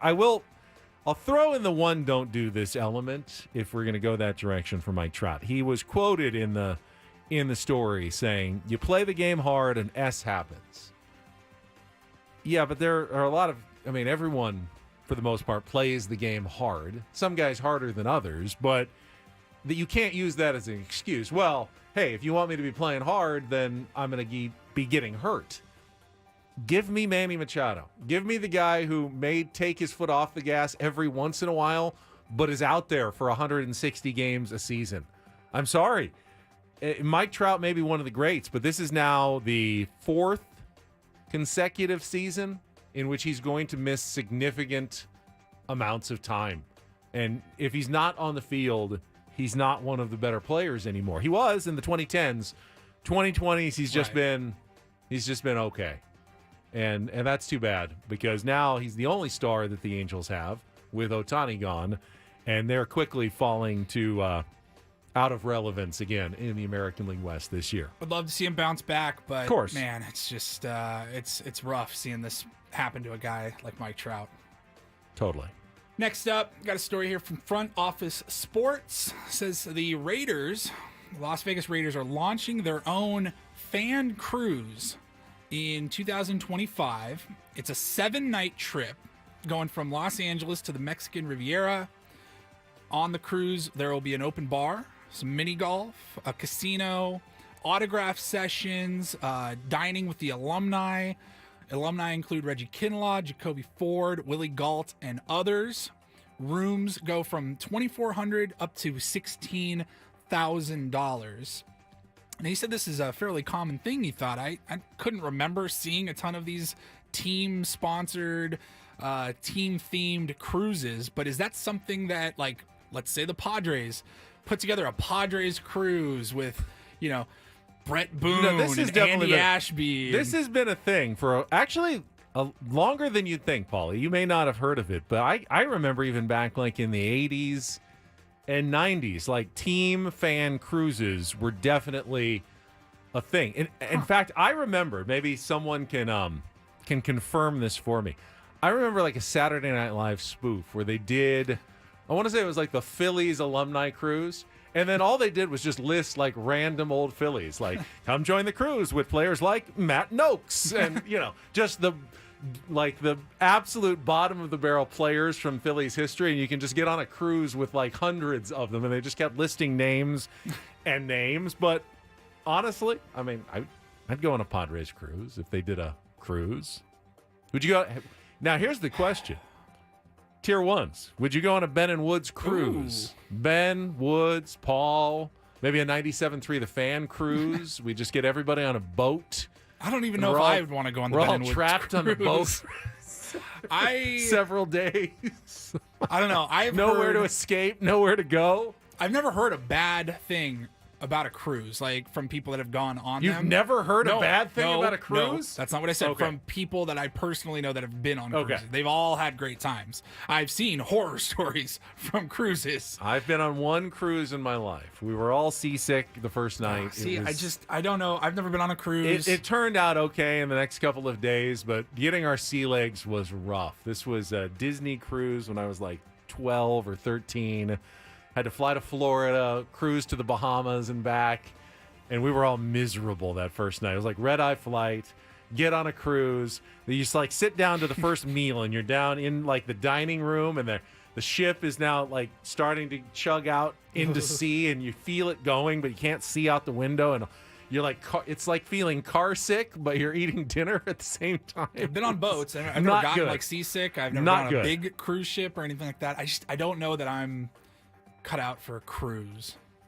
I just But don't. you know, the amenities are nice. It's The got mi- everything I want. You in know, a I like a vacation. good midnight buffet. That's part of my Yes. likes. That's where that's what cruises are famous for. You get a midnight buffet. You get shows, and there's casinos at sea, because once you're out of port, international law applies, so they can open up the casino while you're out there. Yeah, you can have a lot of fun on a Ben and Woods or a Padres alumni cruise, perhaps. Well, Randy Jones would be there if there's a cruise. They will definitely have Randy will be there. Yeah, 100%. Like I would do the yacht excursions. Like you ever watch Below Deck? It's a big chartered yachts. Yeah. I would do that. I don't know that I would do a cruise. Yeah, a little more of a Like private 10 people one. maybe. Yeah. All right, I'm gonna send you the video. Someone, Adam in the chat said it's the Super Sports Cruise All right, I'm gonna SNL have to go skit. watch So I will try to send this to you. I'll definitely watch that. And then finally, a lot of bee talk this morning. We talked about the 2-hour delay earlier in the show over in Arizona between the Diamondbacks and the Dodgers. The game was delayed 2 hours due to a beehive forming on the netting there right before the game. 5 minutes before first pitch, they noticed the bees starting to swarm in there. I got a story here that is straight out of a horror movie, not the other one that Woods would probably be making a joke about right now. There was Horror movie. A 3-year-old in Charlotte recently was complaining about a noise that she kept hearing in her bedroom, and she was telling her parents, "I think there's a monster in my room." It's an overactive imagination. Yes. There's no monster in your closet. Kids always think there's a monster under the bed course. or a monster in the closet, and she's no, I really think that there's a monster in my room. And they gave her a flashlight to protect her from the monster, and they kept hearing something. And finally, they thought they could hear like a buzzing, and they thought maybe this is just the fan, the ceiling fan or something. Something's off, and let's get it figured out. And after looking into it a little bit more, they could definitely tell that there was something in the walls of this 3-year-old girl's bedroom. The noise was coming from inside the house. Yeah. Dun, dun, dun. And it turns out that they had like pest control come out and try to is there something in the rats get in the walls or something? What is going on? And they used like thermal heat to see what was behind the walls. Infrared scan. Dude, they estimated that there was a beehive so big in this little girl's walls, 60,000 bees living in the walls of her bedroom. They had to break the wall open, and they said it looked like a movie as thousands and thousands of bees just come flying through the hole in the wall. I was she was not imagining disturbed the reading the monster story. in her room. It was definitely dude. real. Oh. Since she and her husband contacted a beekeeper who noticed the insects were traveling towards the floorboards of the attic right above their daughter's bedroom. The bees had spent 8 months building the monster hive.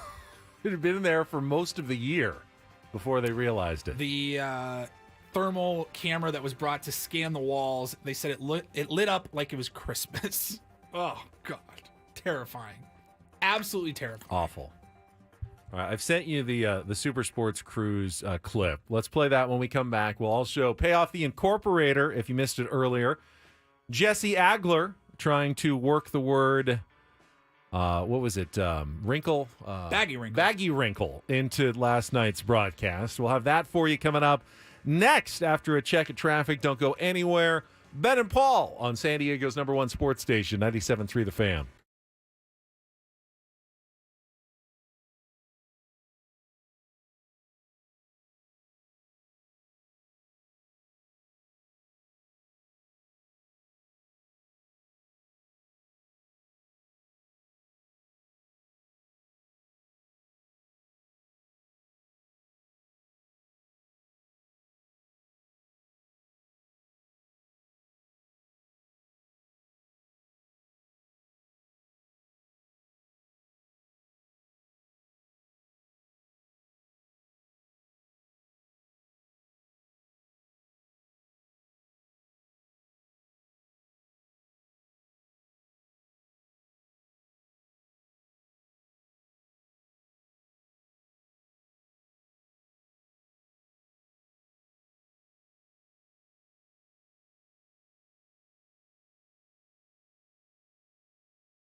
Tim Flannery from the top deck tweeting in response to Woods and our discussion of Brian Kenny's insane Fernando Tatis Jr. comments yesterday on MLB Network, saying, I'd come out of working his show in great need of a double martini every single time. Ouch. Ouch. It's Ben and Paul wrapping it up. Last couple of segments here on a Wednesday. Good. Woodsy will be back tomorrow. So we found that clip. We were talking about the Raiders going to do a fan cruise, and I told Paul, this idea goes back decades. There has been baseball and sports teams cruises for a long time. Maybe they went out of fashion recently, but this is just reviving an old idea. In fact, it was so common that Saturday Night Live even parodied it back in the day with a Super Sports Cruise clip. And here's a little bit of this one. I would say this is probably from the early 90s. This is Super Sports Tour's biggest baseball cruise ever. Over 700 major leaguers sailing with you and 11 other lucky guests. That's almost 70 players per passenger. It's 6 glorious days and nights through the beautiful waters of the Caribbean, including a stop in the Dominican Republic, where we'll be joined by the Dodgers' Ramon Martinez and the Astros' Andujar Cedeno. Don't miss this unprecedented opportunity. Prices start at $399. Space is limited on the ship. So don't delay. Call 1-600-HOME-RUN today. We're on vacation, and you should be too. Call now. I think they listed about 70 other players in that skit as well. But, yeah, this is not a new idea of a sports cruise. I would go on one, though. I think it would be a lot of fun. Hang out with some ball players for a few days. You'd probably get tired of it after a little while, though. Yeah, it's the idea of just being out in the middle of the ocean or something. Trapped. Kind of freaks me out. There's nowhere to go. Yeah. There's nowhere to go on a cruise. Just kind of freaks me out. It better be a really, really good cruise if you're out there. All right, yesterday was an Incorporator Tuesday. Jesse Agler joined us at 8:30, and we gave him the Incorporator word. And what was it? I keep forgetting it. Baggy wrinkle. Baggy was my word, too. Baggy wrinkle. It's a sailing term in which it's some soft material that you put around the lines, the rigging, to protect the sails, the baggy wrinkle. Now, Jesse kind of took it in a different direction. When David Bell was arguing balls and strikes between the 7th and the 8th inning and got ejected, he got pretty upset and ended up kicking a whole bunch of stuff on the field, including one of the donuts, and that's where Jesse saw his opportunity to get baggy wrinkle into the game. 1-0 pitch, Steer hits it hard but foul the other way out of play. He was ejected and he really got his money's worth. He was face to face with Blazer. At one point you could see Blazer pat his chest and say, I'm trying my best, which I guess is really all you can say if you're an umpire. 1-1 to Steer as Matsui kicks and deals. Pitch swung on and missed, strike 2. So Bell was out there, really got his money's worth, screaming, yelling, ranting, raving. 28th career ejection for David Bell. And then walking back to the dugout, the Reds, of course, have all their weights and rosin bags and stuff on their on-deck area, and Bell kicked them like a place kicker and knocked them all over the place. They had gotten out of their baggy wrinkle, and they were just sort of all sprayed about. And quite a show put on by David Bell. 1-2 to Steer, swung on and missed, strike 3. So Jesse gets the Incorporator word in. I had an idea, and we're trying to always come up with twists on the Incorporator. And this may be too tough even for Jesse, as good as he is. I would come up maybe with a simpler word for him, but I would like at least once for the Incorporator to be used in a home run call.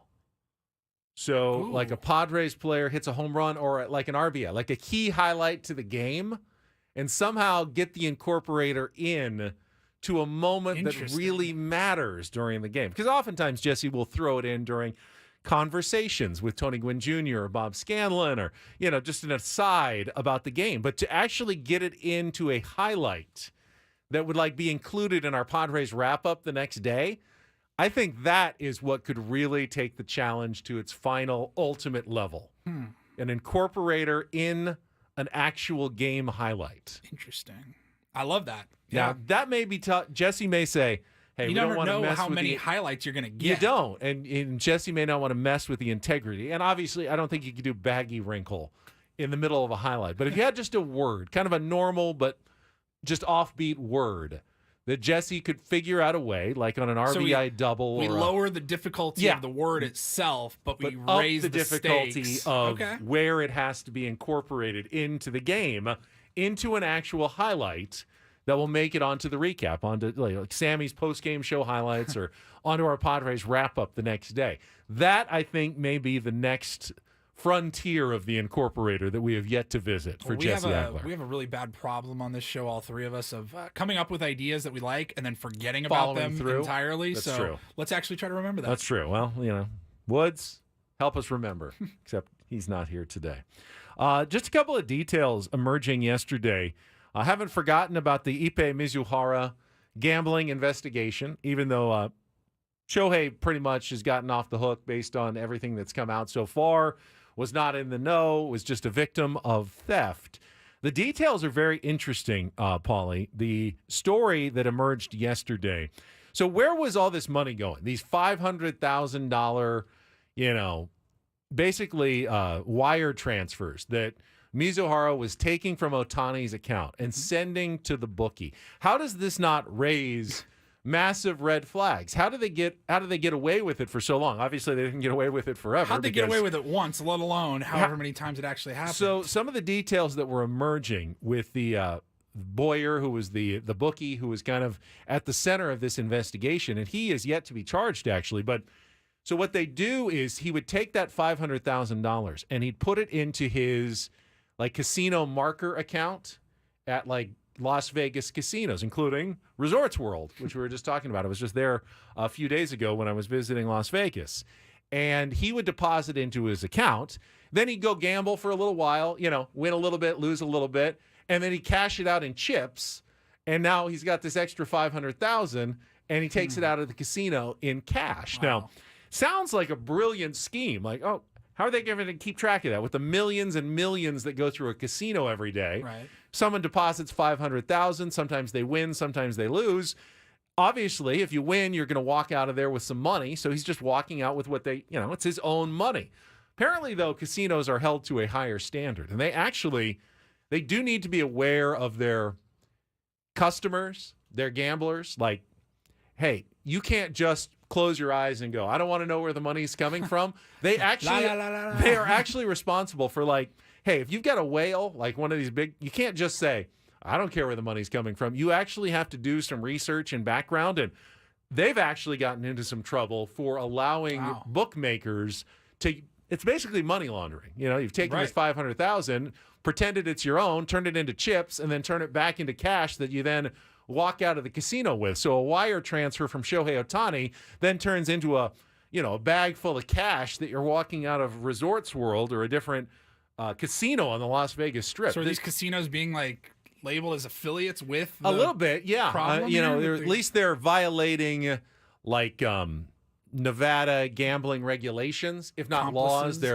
They are not following through with their responsibilities as a reputable gaming operation by letting people use their establishment to launder ill-gotten money from the sports betting trade. So, in case you were wondering, what actually happened to the money that Mizuhara was taking out of Shohei Ohtani's account, he would wire it to the casino, and then the guy in his account would say, okay, I'm going to bet my $500,000, and yeah, he might win or lose 10 or 20,000, and he'd say, okay, I'm done for the day. And he'd cash out his chips, and all of a sudden, then he'd walk out with $500,000 in Shohei Ohtani's cash that Ippei Mizuhara had lost in sports gambling. Wow. So it was fascinating to me to see how this whole thing was working, and eventually, the feds and everyone caught on to it, and that's why the investigation did get started. So those were some of the details that emerged yesterday.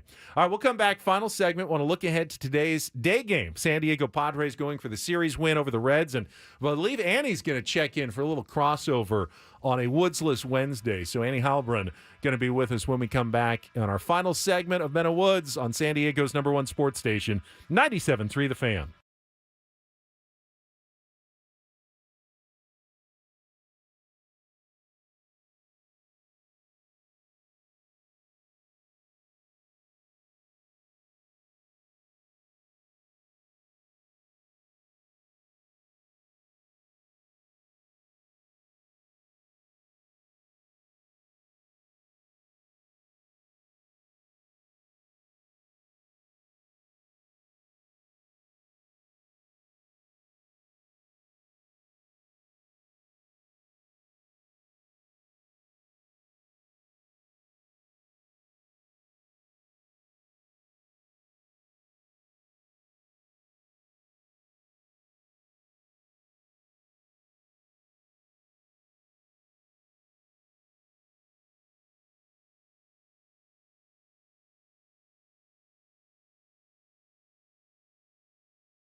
As if Paulie didn't have enough to do. We also have some Legion tickets to give away that I neglected to do earlier, but let's do it right now. They get a big game coming up this Sunday at Snapdragon Stadium. Sorry, Paulie.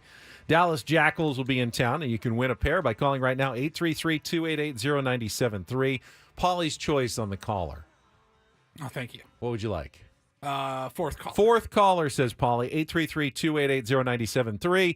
Call now. You can get your own tickets for San Diego's rugby team at sdlegion.com. Legion have done well in their first couple of seasons. We can only hope that San Diego FC, our new MLS team, will do as well as they get started as the Seals have done in their first couple of seasons. And the Legion, it looks like the San Diego FC MLS team is going to be landing a major international soccer star, according to reports, including one in the UT. The team is in final negotiations to sign Mexican national team star Chucky Lozano to a contract. It would be maybe a $12 million transfer fee. He would transfer in from his current Dutch club, PSV Eindhoven. He would play there until January and then join the San Diego FC club next year to their start of their first MLS season. Now, this month, May, is the 2024 MLS season gets underway. It'll be the last one played without a San Diego team in town. 1 year from now, San Diego FC will be having their very first games at Snapdragon Stadium. And if all goes well, it looks like Chucky Lozano could be the star of that team, kind of our version of Messi here in San Diego. Would be the exempt player that doesn't count toward the salary cap, would be a big star that would be anchored, kind of a cross-border international star that the team would be kind of building around. And I'm not going to claim that I know everything about soccer, but the people who do are very excited about the possibility of San Diego FC already landing a star player before really they've signed a couple of other kind of young prospect type players, but for the most part, the major players will join next year when they have the expansion draft and they'll build the rest of their roster. But this could be the signature piece already in more than a year out from their very first game. So some exciting news for soccer fans and San Diego FC fans. I really do want to get into the MLS. As I'll probably pay more attention this year than I ever have before, knowing that next year we're going to have our own team. Yeah. So kind of as a prep season, like to see how it's all working and kind of the flow of the season. So we'll be ready to go when we get our team competing starting next May. All right, one last check of traffic, and then we'll do a little crossover. Annie Halbrin in the studio going to join us right after this traffic here on 97.3 The Fan. From the 97.3 The Fan Traffic Center, here's Kelly Danick. Traffic is sponsored by the Fish Market, serving the freshest catches from waters near, far, and everywhere in between. We're wrapping up our morning drive with just a couple of problems here. Some debris in middle lanes on southbound 805, just past El Cajon Boulevard. Still clearing a 3-vehicle accident from La Jolla Village Drive on-ramp to northbound 5. Does not appear to be blocking any lanes. It's time for Giving Sips. The Fish Market is donating $1 for every glass of J. Lore wine and for every Cutwater Jungle Bird cocktail sold to Terry Campus of Life. Stop by the Fish Market in downtown or in Del Mar. The Fish Market, serving only the freshest catches. And Kelly Danick with Ben and Wood, San Diego's #1 sports station, 97.3 The Fan. All right, with Woods out, thought this would be a good time to do a little crossover check-in. We've got Annie from Annie and Elston here, who I need to thank personally for moderating last week's Roundtable Pizza Roundtable, when I was on vacation and out of town. How did that go, by the way, corralling all of the hosts here into something semi-coherent for an hour plus? I heard you actually had to do like an extra 5 minutes or so to get into the pregame show. I said before that show last week, I go, who's got the tougher job in media and corralling a bunch of animals? Is it Ernie Johnson and all those guys on TNT, or Annie and the 97.3 crew? I think you had the tougher job. I'm gonna go with me on that one. Yeah. Ben, Paul, great to be with you guys. Listening to the show this morning, great job by both of you. So I had a moment early on, like the first 5 minutes, where I went, oh no, this is just gonna go off the tracks. I'll never get it. And then everyone settled down. But there was the first 5 minutes that I was like, oh man. Now I know why Ben, he gave that advice of, hey, just know who to go to, know who to talk to. But no, everybody was great after that. It's funny. You see everybody wanting to jump in and you get excited about it because, okay, this is a good topic. Everyone wants to sound off, but then they're all kind of leaning forward and ready to talk. And you're going like, oh, no, they're all going to speak at once. And what are we going to do here? This is going to devolve into chaos. Yes. And chaos. I felt bad. And you do such a great job with it. And I'm so happy that you'll be back tomorrow. Have to inflate his ego. No, he did. But he really does, Paulie. It's a tough thing to corral, everyone. Yeah. Paul's just looking at me like, whatever. Well, we'll be back tomorrow. You can go back to your normal role as, answering when I call upon you for tomorrow's roundtable. Got to say, if the Padres didn't find a way to win either last night or today, it was going to be a really bleak roundtable tomorrow. I mean, it's hard not to, just because of where the team has been the last couple of seasons and the disappointment for fans in 2021 and then 2023 especially, it's hard not to see the sky falling, even if it's not actually falling yet, and it is fairly early in the season, and some of these problems are the same kind of problems that every team will face over the course of the year. As Padres fans, when they lose 5 in a row, it feels like panic time. It really does. And I feel the same way. I understand it. I can't blame fans for feeling like that. I really can't.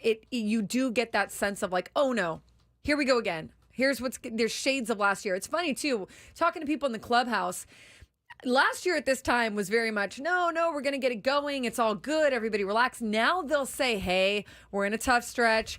We do have a sense of urgency in here. We know we've got to turn it around. So there is this awareness inside the clubhouse, as there should be, that we don't want to go down that road of last year. I got caught up in it last year as well. I was so firmly confident that the talent will win out, that this team is too good to continue to struggle, that this is just a blip, momentary. This is funny almost. It was almost like I'm laughing, like, this is kind of funny that they're actually struggling a little bit because eventually they're going to dominate. They have too many good players, Juan Soto, Fernando Tatis Jr., Manny Machado, Xander Bogaerts.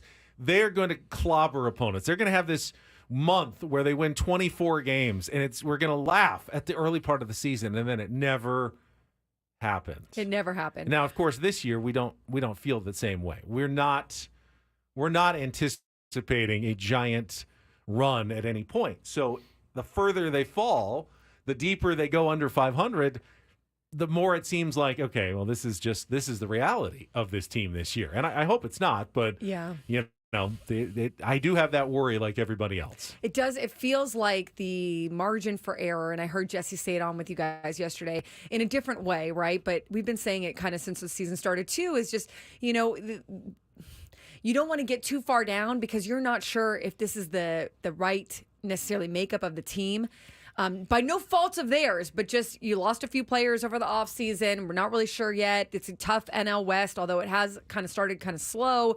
But you just don't want to get too far back because you feel like there's other teams, too, that are going to be contending for that wild card spot. And you don't want to put yourself in that hole where you've got to suddenly run off some miraculous run or win every series from, a certain point to the end of the season, or put your fate in other teams where now they've got to lose in order for you to make it. And there's always a little bit of that, but the more you can control that and stay at least around that 500 mark. And honestly, they know all of that. Right. And I don't think that they're going out there and like, well, who cares? I really believe that they're going out there doing everything they can to win the game. Been a tough run, though. A tough run. Yeah. Offensive struggles are the ones that stand out to fans the most when you have multiple games where you only score 2 and you don't come through with runners in scoring position. But I heard you and Craig talking yesterday. It really is the pitching that needs to get going. If this team wants to go somewhere, anywhere this year, they're going to need their top pitchers to step up and pitch like top pitchers. And yesterday, they got exactly what they needed from Yu Darvish. The 5 inning, that was huge. Yeah. Today, I think, will be just as big to see Joe Musgrove at least take a step forward. I'm not saying that he has to throw 8 shutout innings, but keep the Padres in the game. Be Joe. Be that bulldog. Give me at least 6, maybe into the 7th. If you give up a couple of runs, fine. Just give your team a chance to win the game. And keep the ball in the yard if you can, or at most maybe 1, but 4 home runs. Mull can't continue this way. You're absolutely right. And what a huge start by you, Darvish. You know, Ben, both of you know, sometimes you go on the injured list and it's to get your neck right, but sometimes it can also get you right. It can get you kind of mentally. Make sure you're cleaning up some other pitches that you maybe have been struggling with. Now, you, Darvish, did not mention any of that, but I've so many players that have come off the injured list have said before in the past, it helped me just take a step back, take a breather. These guys have had a weird spring training, a weird start to the season. You, Darvish, looked like you, Darvish, last night. He was in command. He was able to use a good mix of his pitches. Didn't seem like there was even a whole lot of exertion. You know, sometimes you just glides through those innings like he does. And so, and you know, it's good for Joe. And Joe has said it before. And he said it actually when you was on the injured list, it was kind of, you know, he was kind of bummed for obvious reasons, but also he likes to watch you go before him because they have similar types of pitches. They both have a variety of pitches, and he sees how he attacks the lineup. So good for Joe to be able to watch that from you tonight. Joe maintains he is not injured. There's been a weird start to the season. He's still trying to get the feel. He had a similar start when he came for the first month last season, but he was coming off of that kettlebell thing. He was coming off the different injuries. So, but he had an ERA over 6 his first 5 starts, and then he was able to lock it back in and cruise there for a while before he had the other injury hiccup. So, I'm not completely sold on the fact that this is an injury, but I think that what they want to do is try to look at, okay, let's get you right. Let's get you where you're feeling good, Joe, and then assess it from there. Yeah, we always we look at injuries sometimes as black and white things. Either a guy's hurt or he's healthy. And usually the reality is way in between. He may be healthy, but he may also be still recovering from the after effects of an injury. And that's a whole thing entirely. Or you may not be healthy, but it may not really affect you that much. And, it hurts, but hey, I'm still effective. I'm still throwing. So are you injured or are you not injured if you're effective? It's a much bigger gray area for these athletes than we as fans ever. Is he hurt or is he healthy? Both, probably. Always at the same time. It's huge. It's such a great point. Like there is this, bridge between injured list and purely healthy. And they're all dealing with some kind of aches and pains. But to the extent that Joe might be feeling something, or also remember, he had a weird season last year, coming off of that healthy off season. But now that you get thrown into Korea, they didn't have the normal spring training ramp up at all. They jumped right into pitching those 5 innings. They went 1, 2, 3, 4, and then 5 in Korea, when normally you go like 1, 2, you do 3 innings twice, 4, you do 5 innings twice. There's such a ramp up that's different than what they did this year. So it doesn't surprise me to see this rotation a little bit off. And in fact, it was pointed out to me that Dylan Cease is probably the only one not hit by that, and Waldron, because he didn't pitch in Korea. But Dylan Cease had kind of even though his spring training was shortened because he was with the White Sox, they treated his time in Korea and then his time in the exhibition games in San Diego afterward as spring training starts. So he had even a little bit more of a ramp up, the normal ramp up, than these other guys did. So I think that there's a few things to watch for with this rotation. And with Joe, absolutely, you nailed it. There's probably a sliding scale of where that injury is. Well, you guys will be heading toward the Eco Water SoCal pregame show at 12:10 today with the 1:10 first pitch. So a little bit of a jam-packed show, I'm sure, for you guys, as you got to get everything in the next couple of hours with talking about yesterday's game, today's game, and everything else that's going on in the world of sports. We're excited for it. 2 hours, we lead into that pregame show, and then Padres get a chance to... what did I say? No, I don't know if you had a chance to yesterday. Did you get to talk about Brian Kenny's comments yesterday? We talked about it a little bit, and then we shut it off. That happened before the end of your show? Yeah, because we spent a lot of time on it this morning. I'm so glad you did, because I found it so ridiculous. And I'm like, I know you got to fill space. I know you need to do things like that, but it was so... What are you doing? We're in April. Why are you talking about trading this guy? Why are you talking about one of the anchors of this team? Someone who, by the way, has already shown that coming back from that injury, from the injuries that he's had and the 3 surgeries, that he's been making the correct steps, gaining strength. Had a normal offseason this last offseason. The trajectory has been the right one that you were looking for if you're the Padres. It's not red flags. He made it seem like, Fernando Tatis Jr. is one giant red flag waving. He's not the same player. He's been progressing the way I think we all hoped he would, and the Padres are hoping he would. It was just one of the dumbest conversations I've seen on television in a long, long time. It really was. And I just really believe that, like, you asked the question, how does it get up how does it get up the chain? Someone's got to approve that. Someone's got to say, hey, let's build graphics for that. That's what I was That's saying. right. Like, yeah.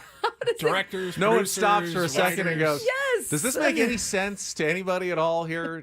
Are we just letting Brian just, continue with his vendetta against the Padres for some reason? Hey, Padres fans are a bunch of suckers. Let's rile them up. Like, it made no sense. It was so stupid. Right. Let's just get some clicks, guys. Let's just get some clicks. Low-hanging fruit. Annie, have a good show today. Get the Padres, get everybody ready for a win, hopefully, today. Yeah. And then full tomorrow with a round table as well at the end. With the round table and Ben hosting. Yeah. And Woods will be back tomorrow at 6 a.m. Paulie, great job wearing multiple hats Thank today. you, sir. For Paul Reindl, I'm Ben Higgins. Annie and Elston coming up next. Have a great rest of your Wednesday from all of us here at San Diego's #1 sports station, 97.3 The Fan. So long, everybody.